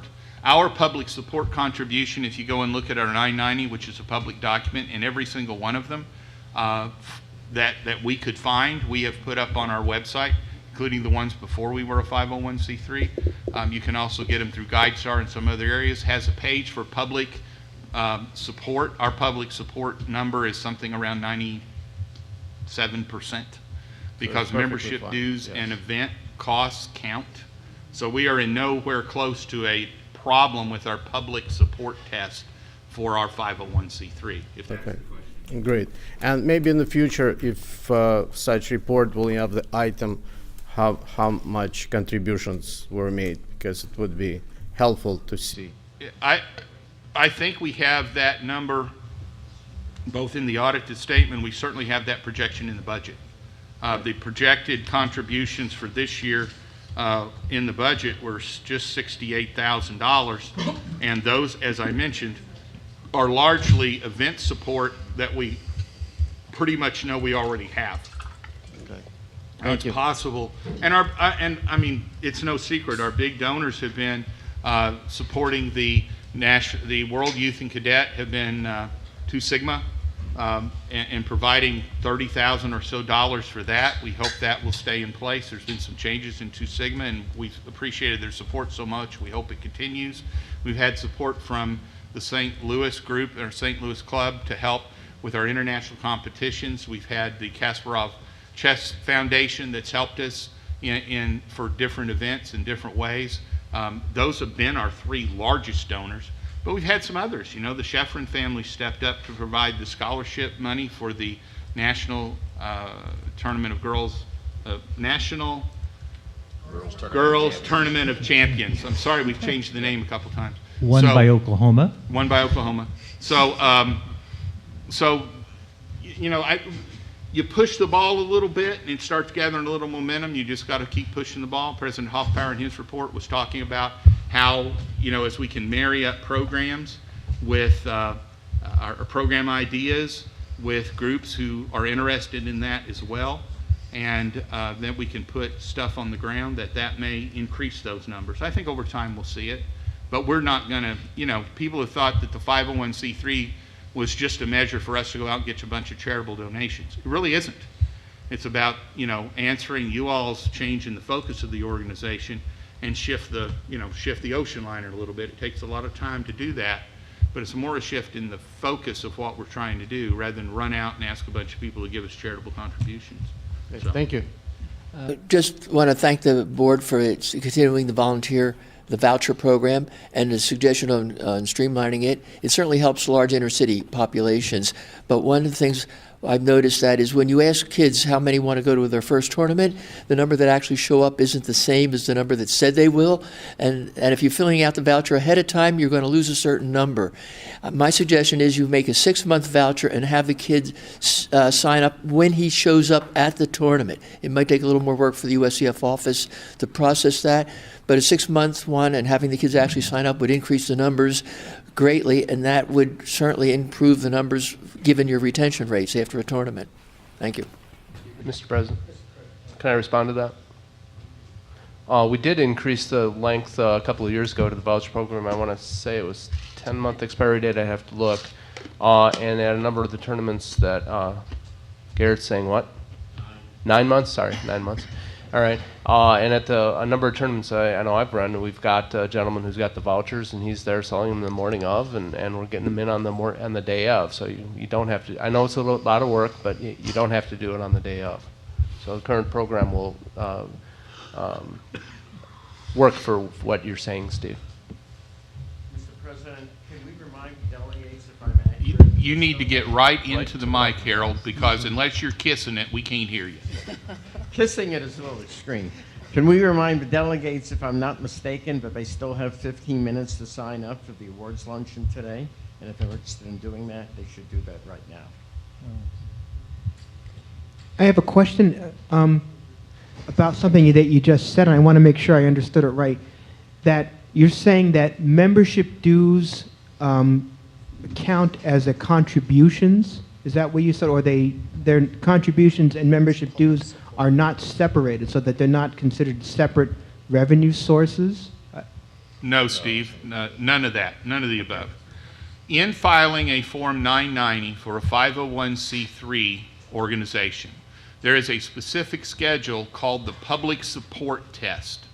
And so a 501c3 organization must demonstrate certain levels of public support. There are specific items that are defined as public support. Those include contributions, membership fees, event fees, and all of those are added together to come to the computation of public support. That's all that means. And the reason why is the IRS has granted this charitable status, educational charitable status, and certain tax benefits to those organizations, and wants to demonstrate that those are coming from a broad level of the public. One can have a tax-exempt organization, but if I provide all the funding for it, it's not a public charity, it's a private foundation, and there's different rules around that. Also, if we have a for-profit business that's masquerading as a charity, which sometimes happens, right? So if 87% of our revenue came from running a McDonald's restaurant, we would not be considered to be meeting that public support test. I know that's an extreme example, but believe it or not, something like that has happened before.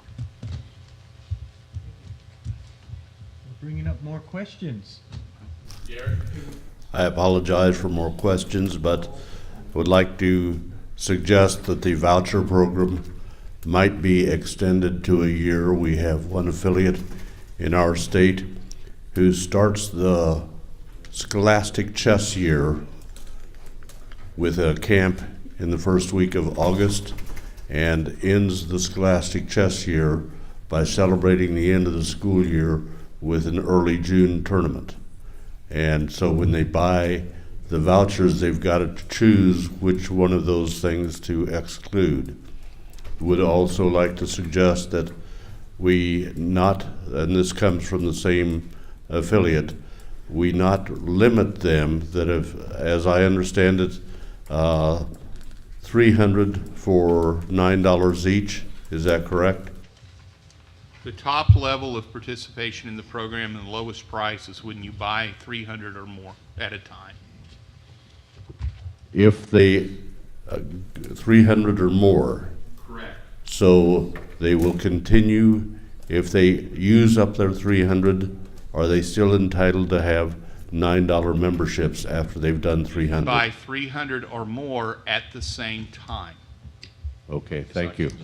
It's not cumulative, it's the purchase, because part of the deal is they're paid for up front. Yes. And the idea is not to move scholastic memberships to $9. The idea is to give organizations an opportunity to have a little bit lower price, but the deal is pay for it up front and it has an expiration date. The expiration date used to be 6 months, then it was increased to 9 months. If we go through and say it's cumulative and there's no expiration date, which is not what you said, I heard you, we do that, then we've just effectively changed our total cost structure on scholastic memberships, and we're not very willing to do that. It's a pretty doggone good deal now.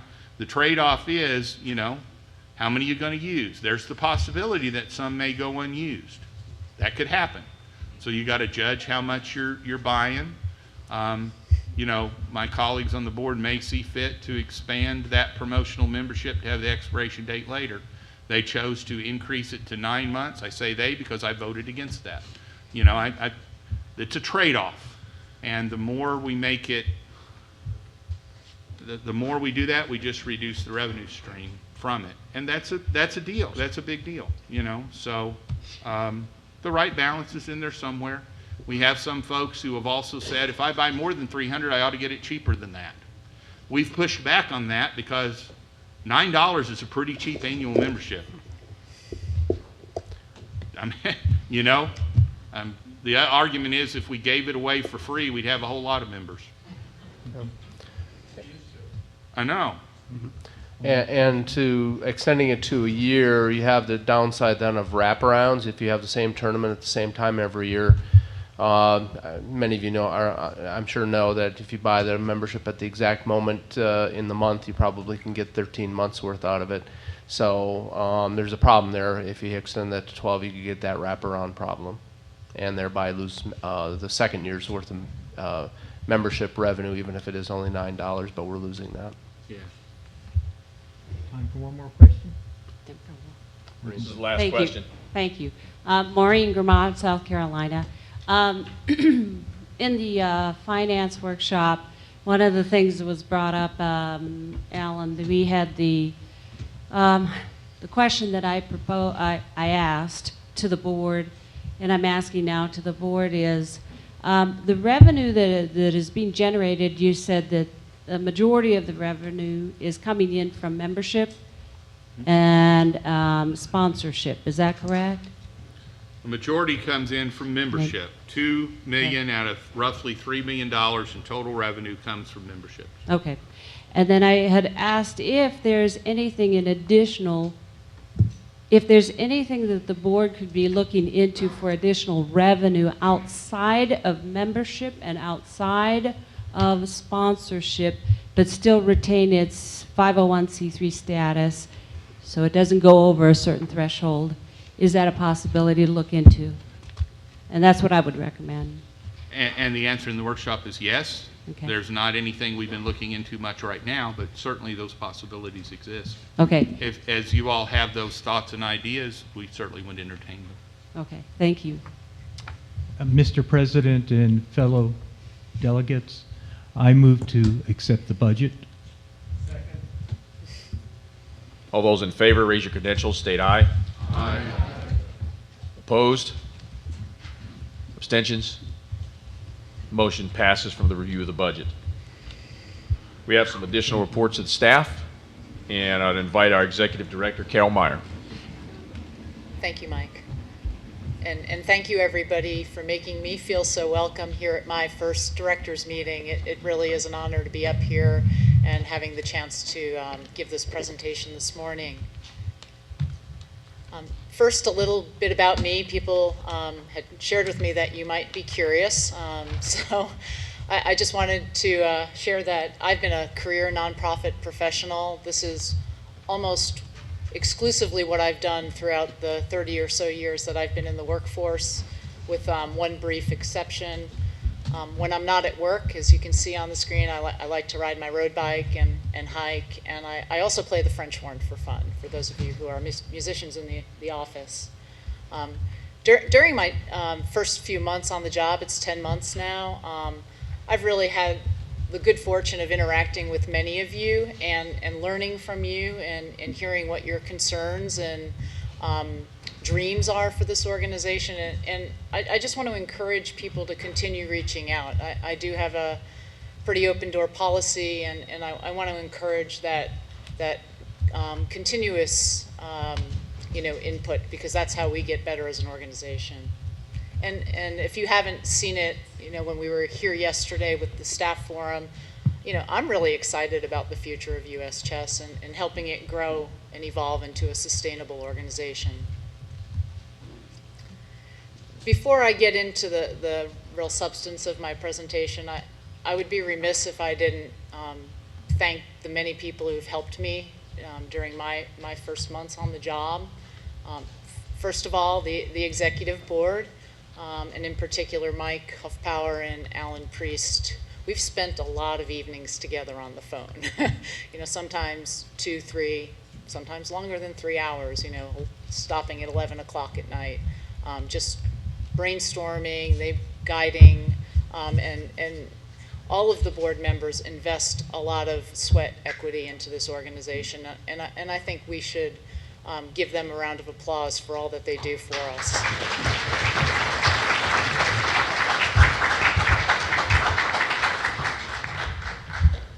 And for our staff, I think I made it really clear yesterday that we have really good synergy in the office, and I can't do what I do without the support of every single person on our team. So this was taken in celebration of Red Nose Day earlier this year, when we had a Administrative Professionals Appreciation Day, and we sometimes like to be silly with our red noses.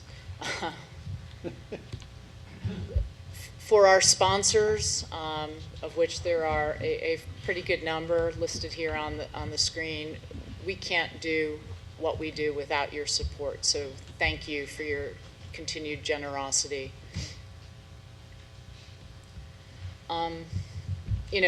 We have individual donors too who wish to remain anonymous in some cases, and those who contribute regularly to different programs we have within US Chess, the Olympiad Fund, and others.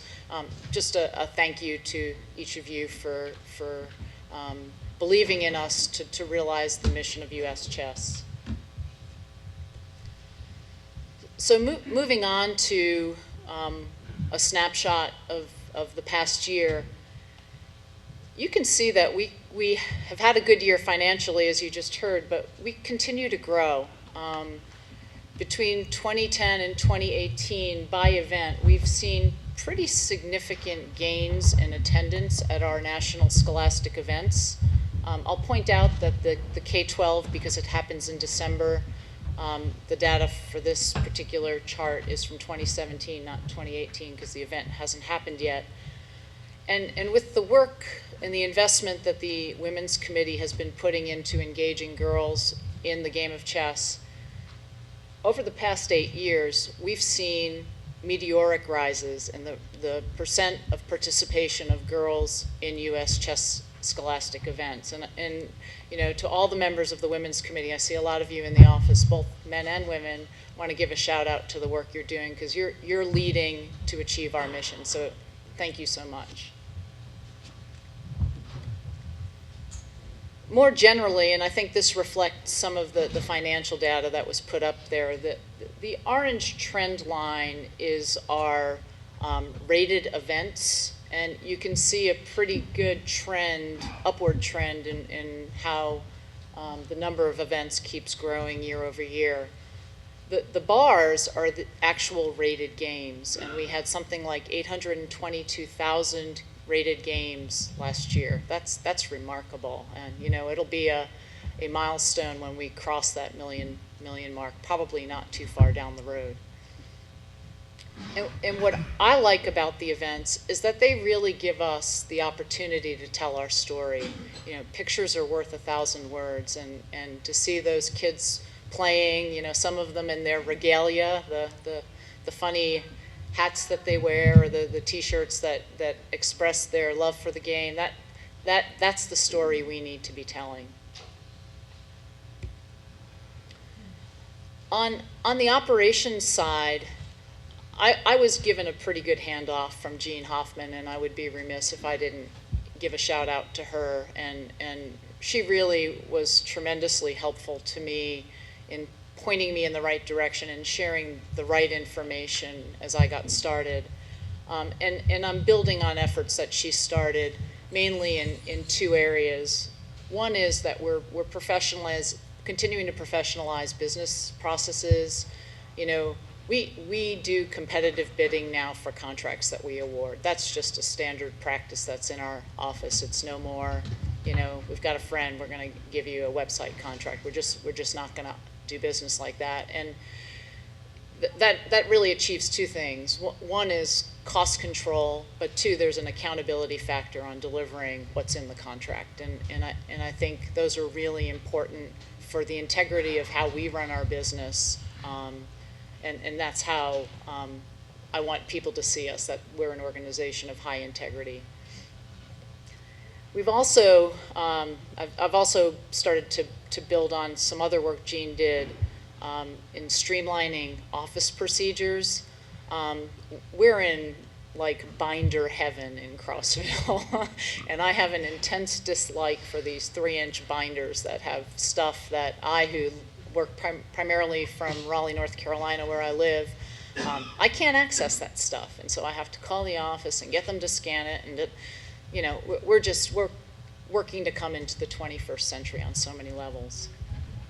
And as part of that, you know, we're investing in infrastructure. If you were around for any of the workshops, you will have heard about the big IT transition.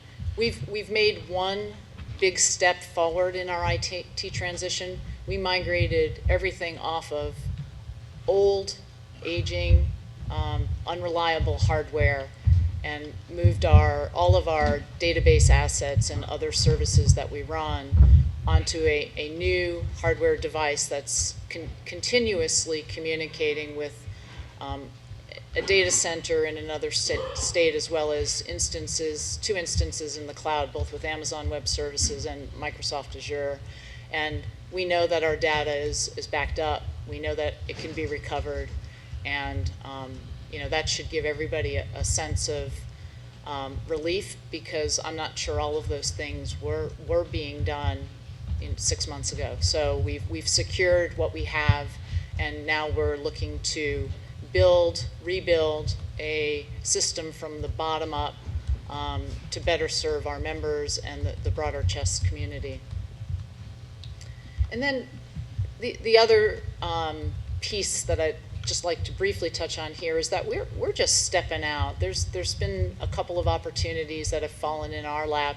If you were here on Wednesday, you will have seen that the Alzheimer's Association was here to talk about aging and brain health and how chess might be a partner with them.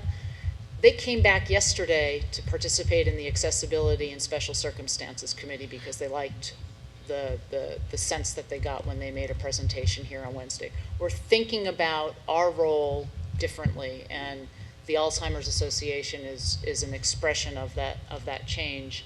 And then we had this, really, when you get down to it, this crazy opportunity to do something with the Dali Museum in Florida earlier in the year. And you know, the chess community and the surrealist art community came together for this day where chess met art, and it was communities that really don't interact, and we learned from each other, and it was fun, and I think new relationships locally in St. Petersburg, Florida are going to flourish because of that. And it's not that rated tournament play isn't important to us, it is. It's core to what we do, but we can be so much more, and that's the road we're going down.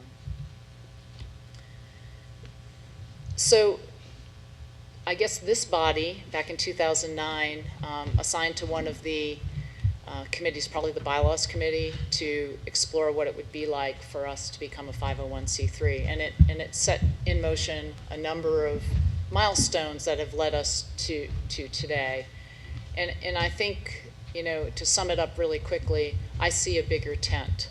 I see rated tournament play continuing, but I also see that U.S. chess has a role in reaching the non-tournament player, just the average chess player, and that we should be engaging different kinds of people, like seniors, because chess can be a social game. It can help combat things like isolation as you age.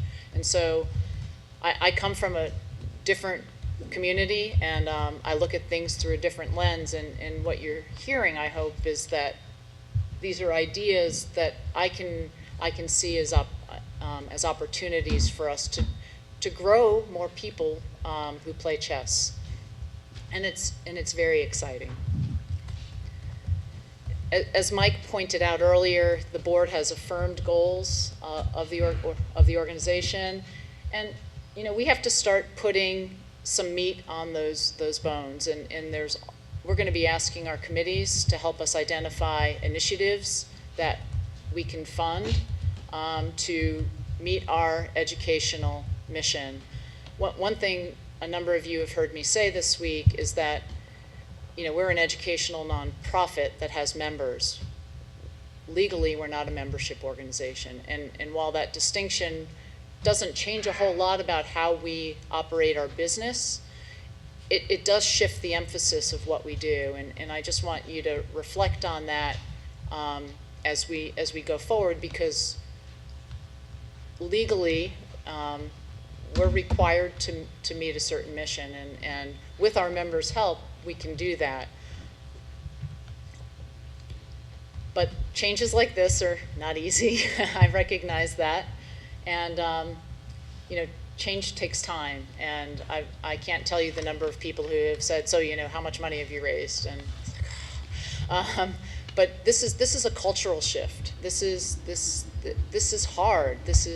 And we have to sell ideas and build momentum to realize these changes that support the mission of U.S. chess. And you know, there's going to be some struggles along the way. I think we have to all acknowledge that, and there have been along the way. And you know, my goal is to work with you and with the board and with our staff team to realize that mission that the board has set for us. You know, our operations haven't fully evolved.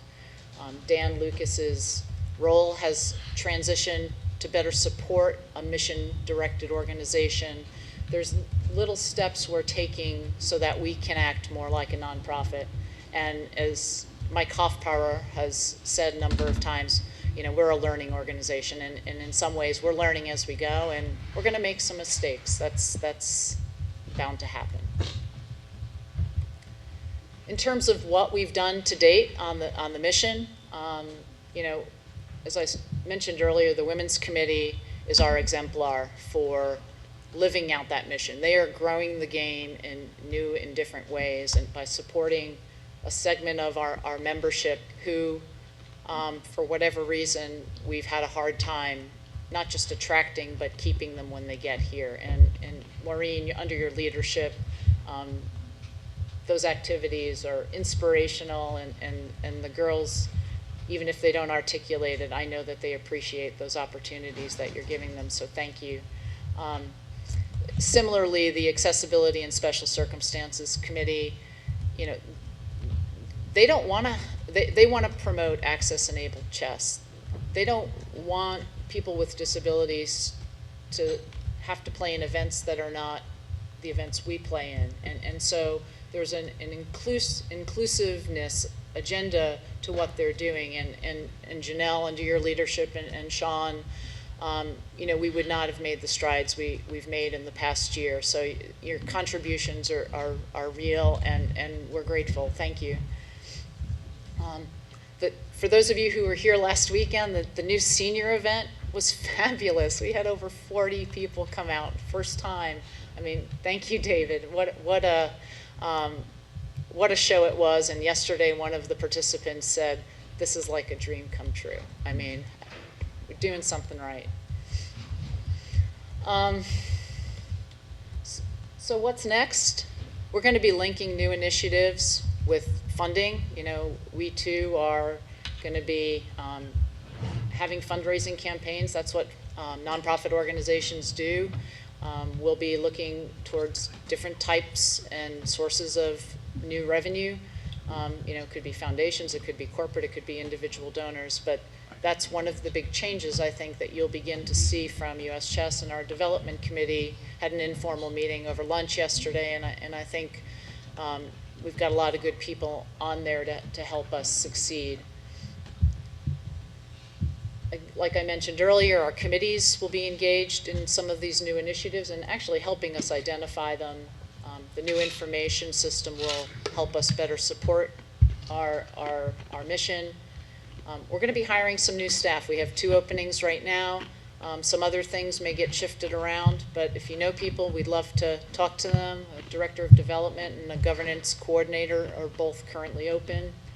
And I think the one message, if there's nothing else you take away today, is that we just need to be prepared for the unexpected. You just don't know what's going to happen. I'm glad there's so many of you here that you're going to go along on this journey with us, and just want to thank you and see if there's any questions.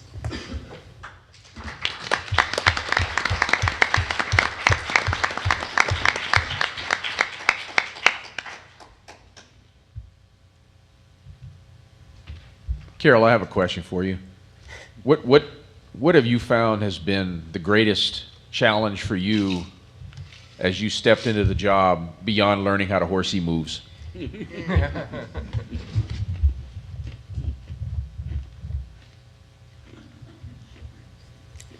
I have to be careful here.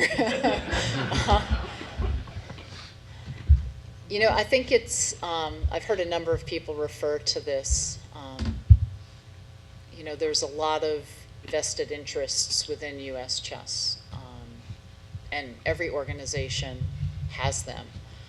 So trying to understand that landscape probably has been the most challenging, because when you think you've got it, you realize that some of those alliances are issue specific and they're not all the time.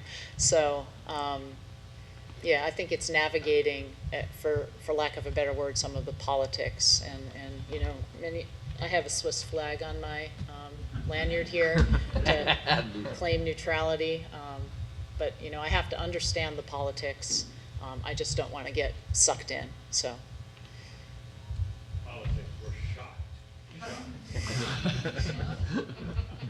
Are there any other questions for our executive director? Okay, we have a question coming in. Hi, Leila Dockamp from Louisiana. Carol, we are all sent here as the representatives of our state's official state affiliates as the U.S. Chess Federation, and it seems to me that with the really evolving status as an educational organization, there must be things that at the national level you'd like the state affiliates to be promoting goals. Are we going to at some point articulate some specific things so that we know what to take back to our states to say, as the official affiliate of U.S. Chess for our state, here are the U.S. Chess goals that it's our job to promote within our state? Sure, thank you for that, Leila. One of the things I didn't mention, one of my personal goals for the next year, performance goals, if you would, is improving relations with our state affiliates. It seems like there's a real disconnect, that we are so loosely federated that other than the governance related activities, there's not too much connection, direct connection to the mothership, if you will. And I'd like to better understand what the needs are at the state level from U.S. Chess to better support what you're doing in the field, because at the end of the day, you're ambassadors for us, and I think it's more of a partnership relationship that I'd like to see, rather than this paternalistic, we tell you what to do because we're holding an invitational event, or we need delegates or whatnot. So that from my perspective, I see that that's an area where we need to do better in terms of building relationships with our state chapters. Hi, I'm Christine Dennison from Iowa. I liked your idea about getting involved in more non-tournament chess play, and I wondered if we've had a presence at or involvement with board gaming conventions like Gen Con. So this is really exciting. The end of last month, was it last month or June?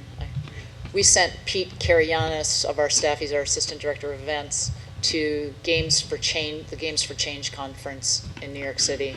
And this is a gathering every year of social-minded gaming entities. They could be companies, they could be nonprofits, they could be related to like large nonprofits, but the idea is that these are focused on mission activities. We were the only chess organization there. And so we don't quite know how that fits with what we're doing, but Pete came back with tremendous inspiration, I think I could say, and guidance for us on how we might use some of what he learned to better engage with the broader game playing public. And some of this will be, we have to do this for educational benefit. So that opens lots and lots of possibilities. And I don't know that I've fully answered your question, but we are looking at how we fit in these non-traditional communities where I don't know that we've done a lot of work before.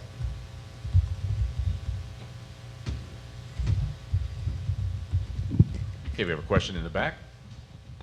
Yes, Michael Lennox from Illinois. I'm the new kid on the block, so I apologize for saying or asking any questions that are already addressed.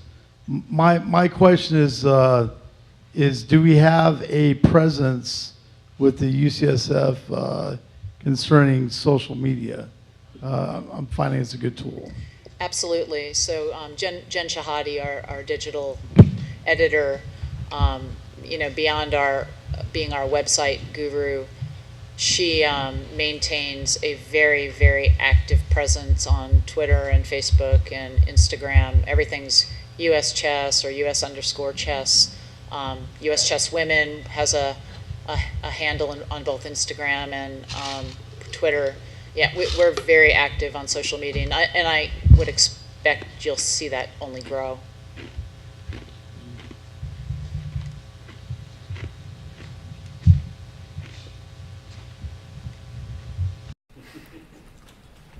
Sean Manross, Southern California. I just wanted to make a comment. You would think accessibility in special circumstances, but in fact, ma'am, we could do nothing without you. You've kept us abreast constantly of the Executive Board's will, and that has allowed us with a very much clean slate to work very hard. And above all, you've made yourself available for every question, be it for Southern California Chess Federation or the Accessibility in Special Circumstances Committee, and you've done so with a sense of urgency. I just wanted to thank you for your incredible leadership and thank the Executive Board for allowing her to guide us in our vital access-enabled agenda. Thank you.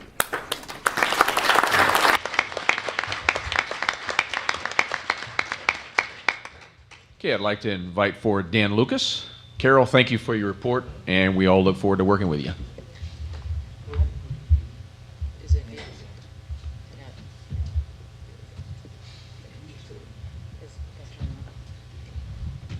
As Dan prepares, because this does kind of relate to that last question, you'll notice that Dan is stepping to the podium as the Senior Director of Strategic Communication rather than the Publications Director. And that is absolutely by design, because I'm sure Dan's going to talk about, because I've already heard him do it, about kind of this shift in focus to expand the thought process of the unified communication strategy of the organization. So without further ado, Dan. Thank you, Alan. And now I have to skip forward 5 slides. Just teeing up the ball. You take a swing. Great. Thank you very much. Can you hear me okay from this direction? Okay, great. So earlier this year, in support of our mission-directed organization, U.S. Chess created the new position of Senior Director of Strategic Communication, and I started on this role on June 1st after more than 12 years as Director of Publications. That's just up there for reference. My job now encompasses print, web, social media, all types of external and internal communications. This includes things such as marketing and press releases and employee documents even. And the other thing we did was, instead of just having a publications department, we created a communications department encompassing both a print division and a digital division. But what does the job title really mean? When I was Chess Life editor, that was pretty self-explanatory. Strategic communication, as I've talked to many of you this week, and you've all been very supportive, and I appreciate that. There was the little look in your eyes about what does this job title mean? What is that strategic part? Well, we have many chess teachers, coaches, historians, and such in this room, so I'm sure you're familiar with Savelli Tartakower's quote that tactics is knowing what to do when there's something to do. Strategy is what you do when there's nothing to do. That kind of sounds like my job only involves doing things when there's not really anything to do. But of course, in the business world, strategic communication is the marriage of tactics and strategy.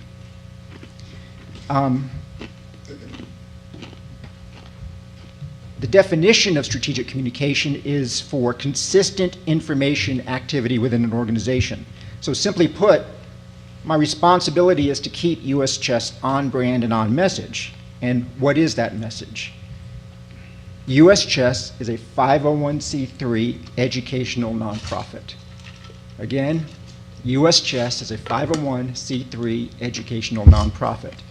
This is an item I will be hammering throughout probably my tenure in this job, and I'm asking you to take this message with you back to your affiliates and people you deal with. If anyone messes up on that message, we have created a virtual swear jar in which you can deposit 25 cents in Bitcoin. So what I'm going to do here is briefly just recap the year in communications, and then tell you a little bit about what's going to be happening going forward as I'm in this new role. Chess Life remains our flagship publication, and we've covered tournaments, instructions, and human interest stories.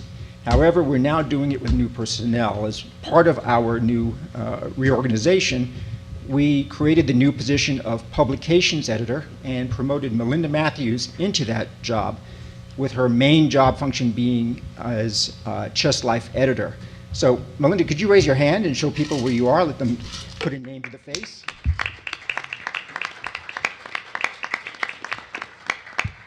The applause is well deserved. Melinda has stepped into the role both capably and enthusiastically. It's also worth mentioning that she is only the second female editor in Chess Life's 72-year history. The only other editor, you have to go back to 1989, 1990, when Julianne Desch was our editor. Just looking at the last half of 2017, we can see how we covered the full spectrum of American chess on our Chess Life covers. For the Super Nationals edition in the August issue, Scholastic Chess. The October issue, Chess in Cuba, looks at emerging markets and human interest. And by the way, that story I just found out yesterday was named Best Story of the Year by the Chess Journalists of America. You can see the full list of awards at chessjournalism.org. The October issue, we had the first FIDE World Junior Championship for the Disabled. We're covering access to enabled chess. November issue, MVL won the Sinkfeld Cup, looking at world top players. And the December issue, we're looking at exploring the culture of chess with that winter chess scene. We did much the same with Chess Life Kids. One issue, we looked at Nazi Pikidze, and we examined her life as a Chess Life kid so that the children that read the magazine have an idea of how to take what a top-level player did as a child and translate that into success as an adult. We had a cover story on blindfold chess, and actually our cover story author, Jennifer Valens, is here from Southern California, introducing the kids to a new area of chess that they may not be familiar with, and then celebrating our top players with our U.S. Championship story. But typically we have our laundry list of publications that we handle each year, our annual report that's in front of all of you now, Delegates Call, tournament programs, and the U.S. Chess newsletter, which did change names from the TLA newsletter over the course of this last year. Moving into the website, and I need to tell you that, so the website editorial function only came under my direction in June. So what I'm reporting on here is actually the work of Jennifer Shahade, our senior digital editor, and her digital assistant, Vanessa West. She introduced a new column on the website, Just the Rules by Tim Just. This was noteworthy because it led to some of our most spirited discussions in our comments section, which is definitely the way to tell how engaged the readers are. The print up there is not for you to actually read right now, because you can see that on the website. It's just to give you a sense of how much communication was going on and discussion. We added a community tab to the web page to make it easier for people to find their special interest topics, such as the women and top players. We're also in the process of rebranding. You may remember that we started with Chess Life Online. And then we changed that a few years ago to US Chess News to try and differentiate it a little bit from Chess Life. But that just didn't work. Even internally, we still call it CLO. So we're just going with the flow and rebranding it to Chess Life Online again.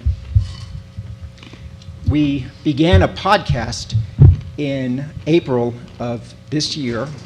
The idea was to both give a value-added item to our membership and also to we're always looking for ways to keep the print media relevant. And the podcast was a great way to do it. The podcast, Cover Stories with Chess Life, I interview each month's cover story author and go more in depth and behind the scenes about that month's cover story. Some of you may not be familiar with podcasts. Just think of it as a radio show for the internet. And it's something you can both play through our website, or you can download it to your iPhone or Android phone. And if you have Bluetooth, you can play it in the car when you're stuck in traffic. We're looking to introduce additional podcasts. Jennifer and I have been in discussions about what would be right for her.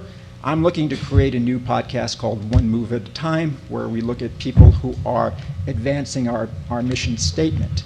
The idea is to have a podcast drop every week on our website.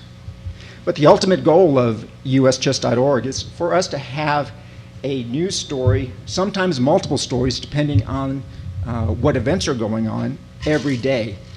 We need to. It would be great for the chess world to think of going to uschess.org first thing every morning whenever they boot up their machine. And one of the ways we're going to do that and drive traffic to the website is through our social media account, also which has been very ably handled by Jennifer. We've surpassed on our Facebook page back in September 10,000 likes for the first time. We've created social media pages for our women's initiatives. We have a U.S. Women Twitter and Instagram page, and a dedicated URL for our U.S. Chess Women called uschesswomen.org. On our regular Twitter page, we've actually reached 17,000 followers there. We've continued our new format of doing Twitter takeovers, where someone who is on the event has access to our Twitter account and is just live tweeting from the event. Popular ones included Eric Rosen at the Elementary Nationals. He was also at the Pro Chess League Finals, and Greg Shahade at the K-12 Chess Championships. So we're also with me in this position, I have time now for new outreach areas. We're making use of press releases now. I'm sending out press releases both pre and post-event. After we determine national champions, I'm targeting local media and sending out press releases to newspaper and TV stations. And one example of a hit we got from that was very specifically related to one of those press releases was after David Ping won the National High School Championship, and I had sent it to the Chicago Tribune, and they ran a feature article on him in their Wilmette Life section of the Chicago Tribune. We also are trying to get coverage pre-event. Once we had success here at this event, the local Madison NBC station came out and filmed the Wanda Liang simul. Unfortunately, that video was not available on their website, the NBC affiliate, but back in Nashville, we also had success getting the Fox affiliate to come and cover it, and I want to show that video now. It's only a 1-minute clip.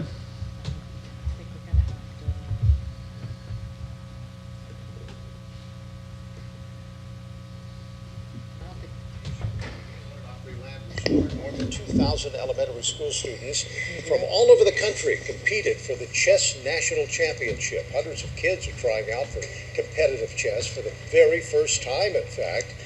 A lot of concentration there. The folks running the tournament know it's more than just a game. It teaches decision-making at an early age. And it also teaches you about the consequences of the decisions you make. Because if you make a bad move, and your opponent sees it, you can get punished pretty heavily for it. A lot to learn in chess. The tournament wrapped up today. More than 650 different teams took part in the event at Gaylord. So obviously very positive press for us. We still have some challenges there. It'd be great for them to call us the U.S. Chess Federation and not the folks running the event, but we will get there.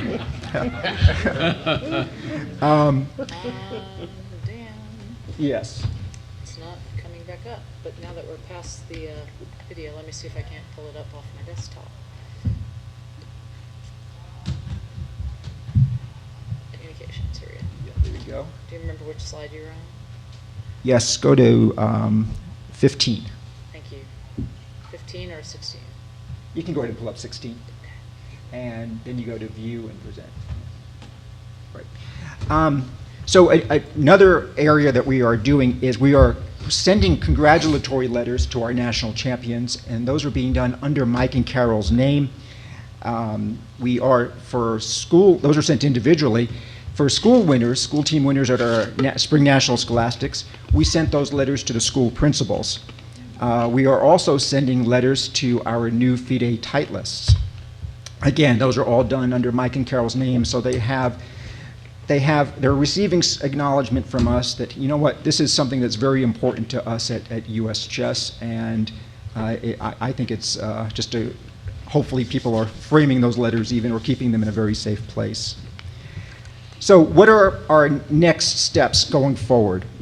One key item on my job description is that I'm to interact with committee chairs to work with them on their communications needs. And that's a very broad topic. That can cover the gamut. So please, most of you I've dealt with in the past years, you know I'm readily available. I will be reaching out to you, but if you have needs before that, feel free to reach out to me first. I'll be developing a comprehensive plan that marries print, digital, social, and outreach and PR. We'll be getting the news out about this young man, Fabiano Caruana, as he competes for the World Championship, getting it out to as many mainstream outlets as possible. I'll constantly be reaching out to various areas. If anybody has contacts in national news media, please let me know. Just this week, I was in touch with ESPN.com. They're interested in doing a full-fledged feature on Fabiano, to the point that they're even going to be at the end of the Sinkfeld Cup later this month to cover him and look at Magnus Carlsen as well. And finally, I'll also be working very closely with whoever our new development director is to incorporate communications into their plans. But finally, as Tartakower also said, an isolated pawn spreads gloom all over the chessboard. So U.S. chess communications has too long been that isolated pawn, just kind of haphazardly getting the message out there. A communications department will now allow us to really support that pawn, exploit those open files that are next to an isolated pawn, and get that message out there. And so thank you very much. The one fear I have is that this may just be a grand experiment for U.S. chess in the Peter Principle, but hopefully not. And so thank you very much. I got a lot of kind comments this week, and I appreciate it. So I will open it to any questions. Great. Well, thank you very much.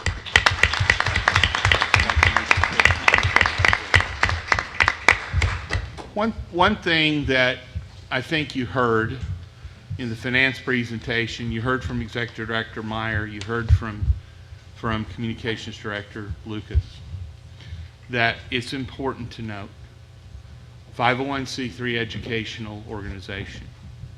Why? I've had some people come up to me and say, why did you all change it? My response is, we didn't. Talking about the executive board. Y'all did 10 years ago. You changed, the delegates restated the mission of this organization. And what we as the executive board have been consistently doing over that decade is implementing what you told us to do. As fiduciaries of the organization, it involves change. It involves a cultural shift. It involves some pain and agony at times as people adjust to that.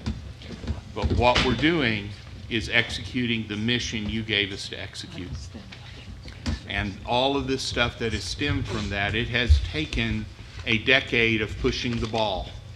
It took new articles of incorporation. It took changing some government structure issues. It took filling out the 1023 and the IRS approving the change. They approved the change as a 501c3 in 2014. You know when it was effective? 2009, when you all's change in the mission statement was filed as the new articles of incorporation. So we're doing this together to implement your vision for the organization. Harold, with the report from the Chess Trust. Thank you.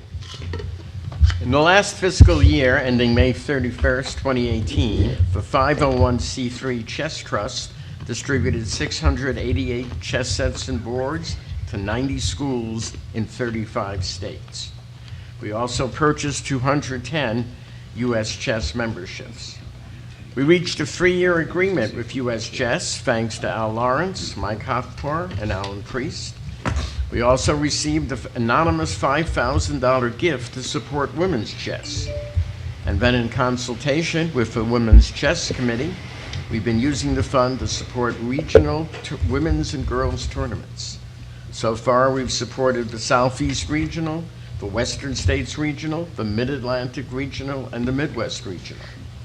We also received 2 big bequests, which increased our trust corpus from Walter Buell of upstate New York and the late Michael Cagliotti, a lawyer in the District of Columbia. The trust is proud to sponsor the Denker and Barber tournaments and co-sponsor the National Girls Tournament of Champions, which the 3 of them totaled 143 players this year. Next year, we will also support the Senior Tournament of Champions, and I praise David Grimaud and John Haskell for their fine work setting up that event. Dwayne Barber and Steve Shutt did their usual fine work on the opening and closing ceremonies of the Denker, Barber, and NGTOC, and I salute Maureen Grimaud for organizing a parents' get-together in addition to the meet and greet and all her work promoting the NGTOC and women's chess in general.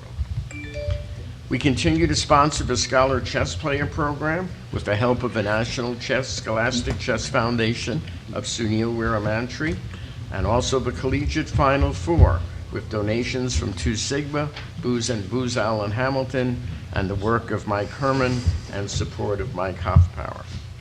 I thank Al Lawrence for his fine work as Managing Director, Myron Lieberman for keeping us informed as Secretary, and Treasurer Leroy Dubeck for our careful management of our finances. I also thank our webmaster, Dora Martinez, who made possible the Wesley So thank you video that was played at the start of the Chess Trust meeting. For the future, we'll sponsor another Koltanowski Conference on Chess and Education in 2021. We also have budgeted $2,000 for an oral history project, working with the Chess Journalists of America, and an anonymous donor has promised to match any additional donations earmarked for that project up to $500. Trustees present at the delegates meeting include President Jim Eade of Northern California, Secretary Myron Lieberman of Arizona, Scholastic VP Sunil Weeramantry of New York, and our newest trustee, John D. Rockefeller V of Maryland. Our Managing Director, Al Lawrence, has also been present, and our trustees come from 10 states. One of my greatest pleasures as Trust Chairman is inducting new members into the U.S. Chess Hall of Fame at the opening ceremony of the U.S. Championship and the U.S. Women's Championship in St. Louis. This year, our new inductees were GM Alex Oneschuk and Bill Goichberg, our country's top innovator. I presented Bill with his plaque at the Chicago Open. The World Chess Hall of Fame, and the Trust owns a number of the exhibits there, drew 14,582 visitors in 2017, and that included 33 school trips. They now have a digital interactive program which allows visitors to access biographical information and notable games. So far in 2018, they've had 9,346 visitors. They have a chess-themed mini golf hole at the Sheldon Art Gallery in St. Louis. Upcoming exhibits include Harry Benson, Kings and Queens. Thank you very much.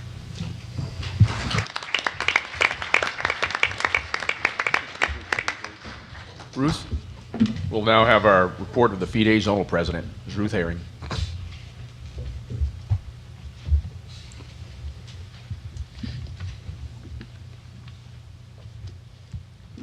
And we'll be breaking for lunch right as soon as Ruth is finished. So there's no pressure, Ruth, on your time. Okay, I'll try to keep it short. So if you look in your delegates call, you'll find on page 26 to 28 my printed report. So this report I'm going to give right now is mostly an update on that report with some additional thoughts. To start with, I'd like to congratulate our senior team who emerged victorious at the over 50 World Team Championship in Germany, and they won the gold medal. So that's congratulations to Grandmasters Shabalov, Benjamin, Elvis, Yermolinsky, and Sergei Kudrin. And we have funding approved, I understand, for next year. So thank you, Executive Board. So really important, in the FIDE world and in the overall chess world. We have 3 of the top 10 players in the world. You all know who they are. But what you may not realize is we also have 2 top players in the top 10 juniors list. And those are Grandmaster Jeffrey Zhang, hope I pronounced that right, and Samuel Sevian. So I also wanted to mention that Grandmaster Sam Shankland, who grew up in our area in Northern California, just had a phenomenal winning streak, and he broke through the 2,700 barrier. So that was 62 wins in a row. He's going to be our 4th board at the Olympic team. So we're looking really good at the Batumi Olympiad.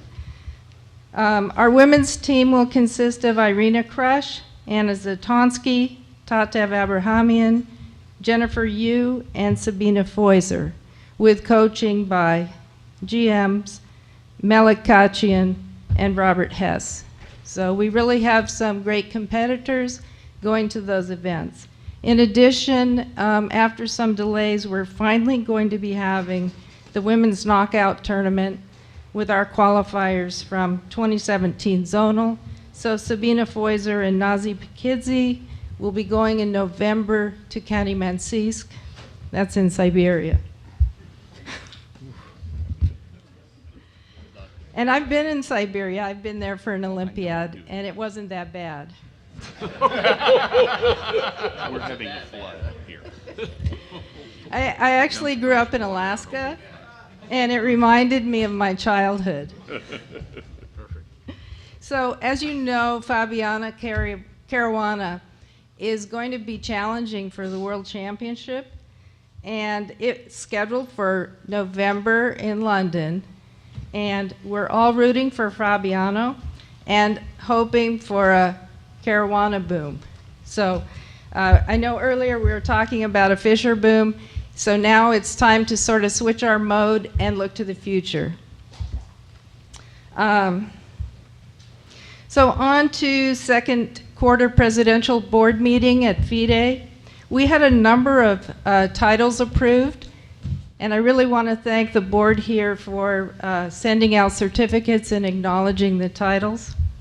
Grandmaster Steven Zirk, Women's Grandmaster Jennifer Yu, IM for Matthew Larson, Levi Rosman, Eric, and I hope I get the pronunciation right, but I know if I don't, someone will correct me, Santarius, okay, thank you. And Sam Smekel. And we also have 2 new WIMs, and that would be Maggie Feng, and Carissa Yip. So, not to be overlooked, and something we need to improve, we have new arbiters. Corey Comic and Grant Owen became IAs, and Bradley Rogers and Gregory Wasserstein became FAs. So the total of all of these new FIDE titles brings our titles today to 27. So if you look at my report, you'll see there's some charts in there, and the titles to date as of July 28th, when I wrote this report, is 27. So that's 3 ahead of where we were last year, and I plan to measure year over year so we understand where we're going with different metrics in the FIDE realm. Let's see. So international affairs. So I wanted to talk to you briefly, since we're coming up to a General Assembly at FIDE, what goes on there and how we appoint our FIDE representatives.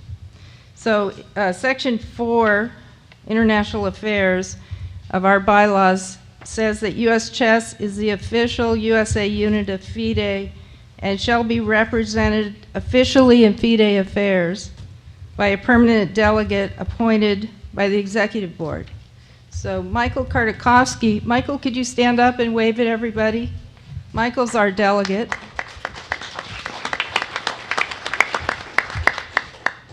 He chairs the International Affairs Committee and makes recommendations to the executive board and also follows their guidance. So when he votes on something important, he's voting at the direction of the board. He votes in the General Assembly, which meets every 2 years. On alternate years, the executive board meets, and I vote in that body.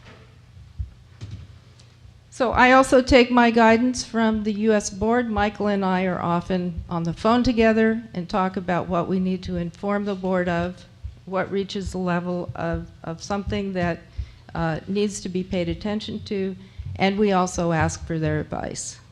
And we follow it.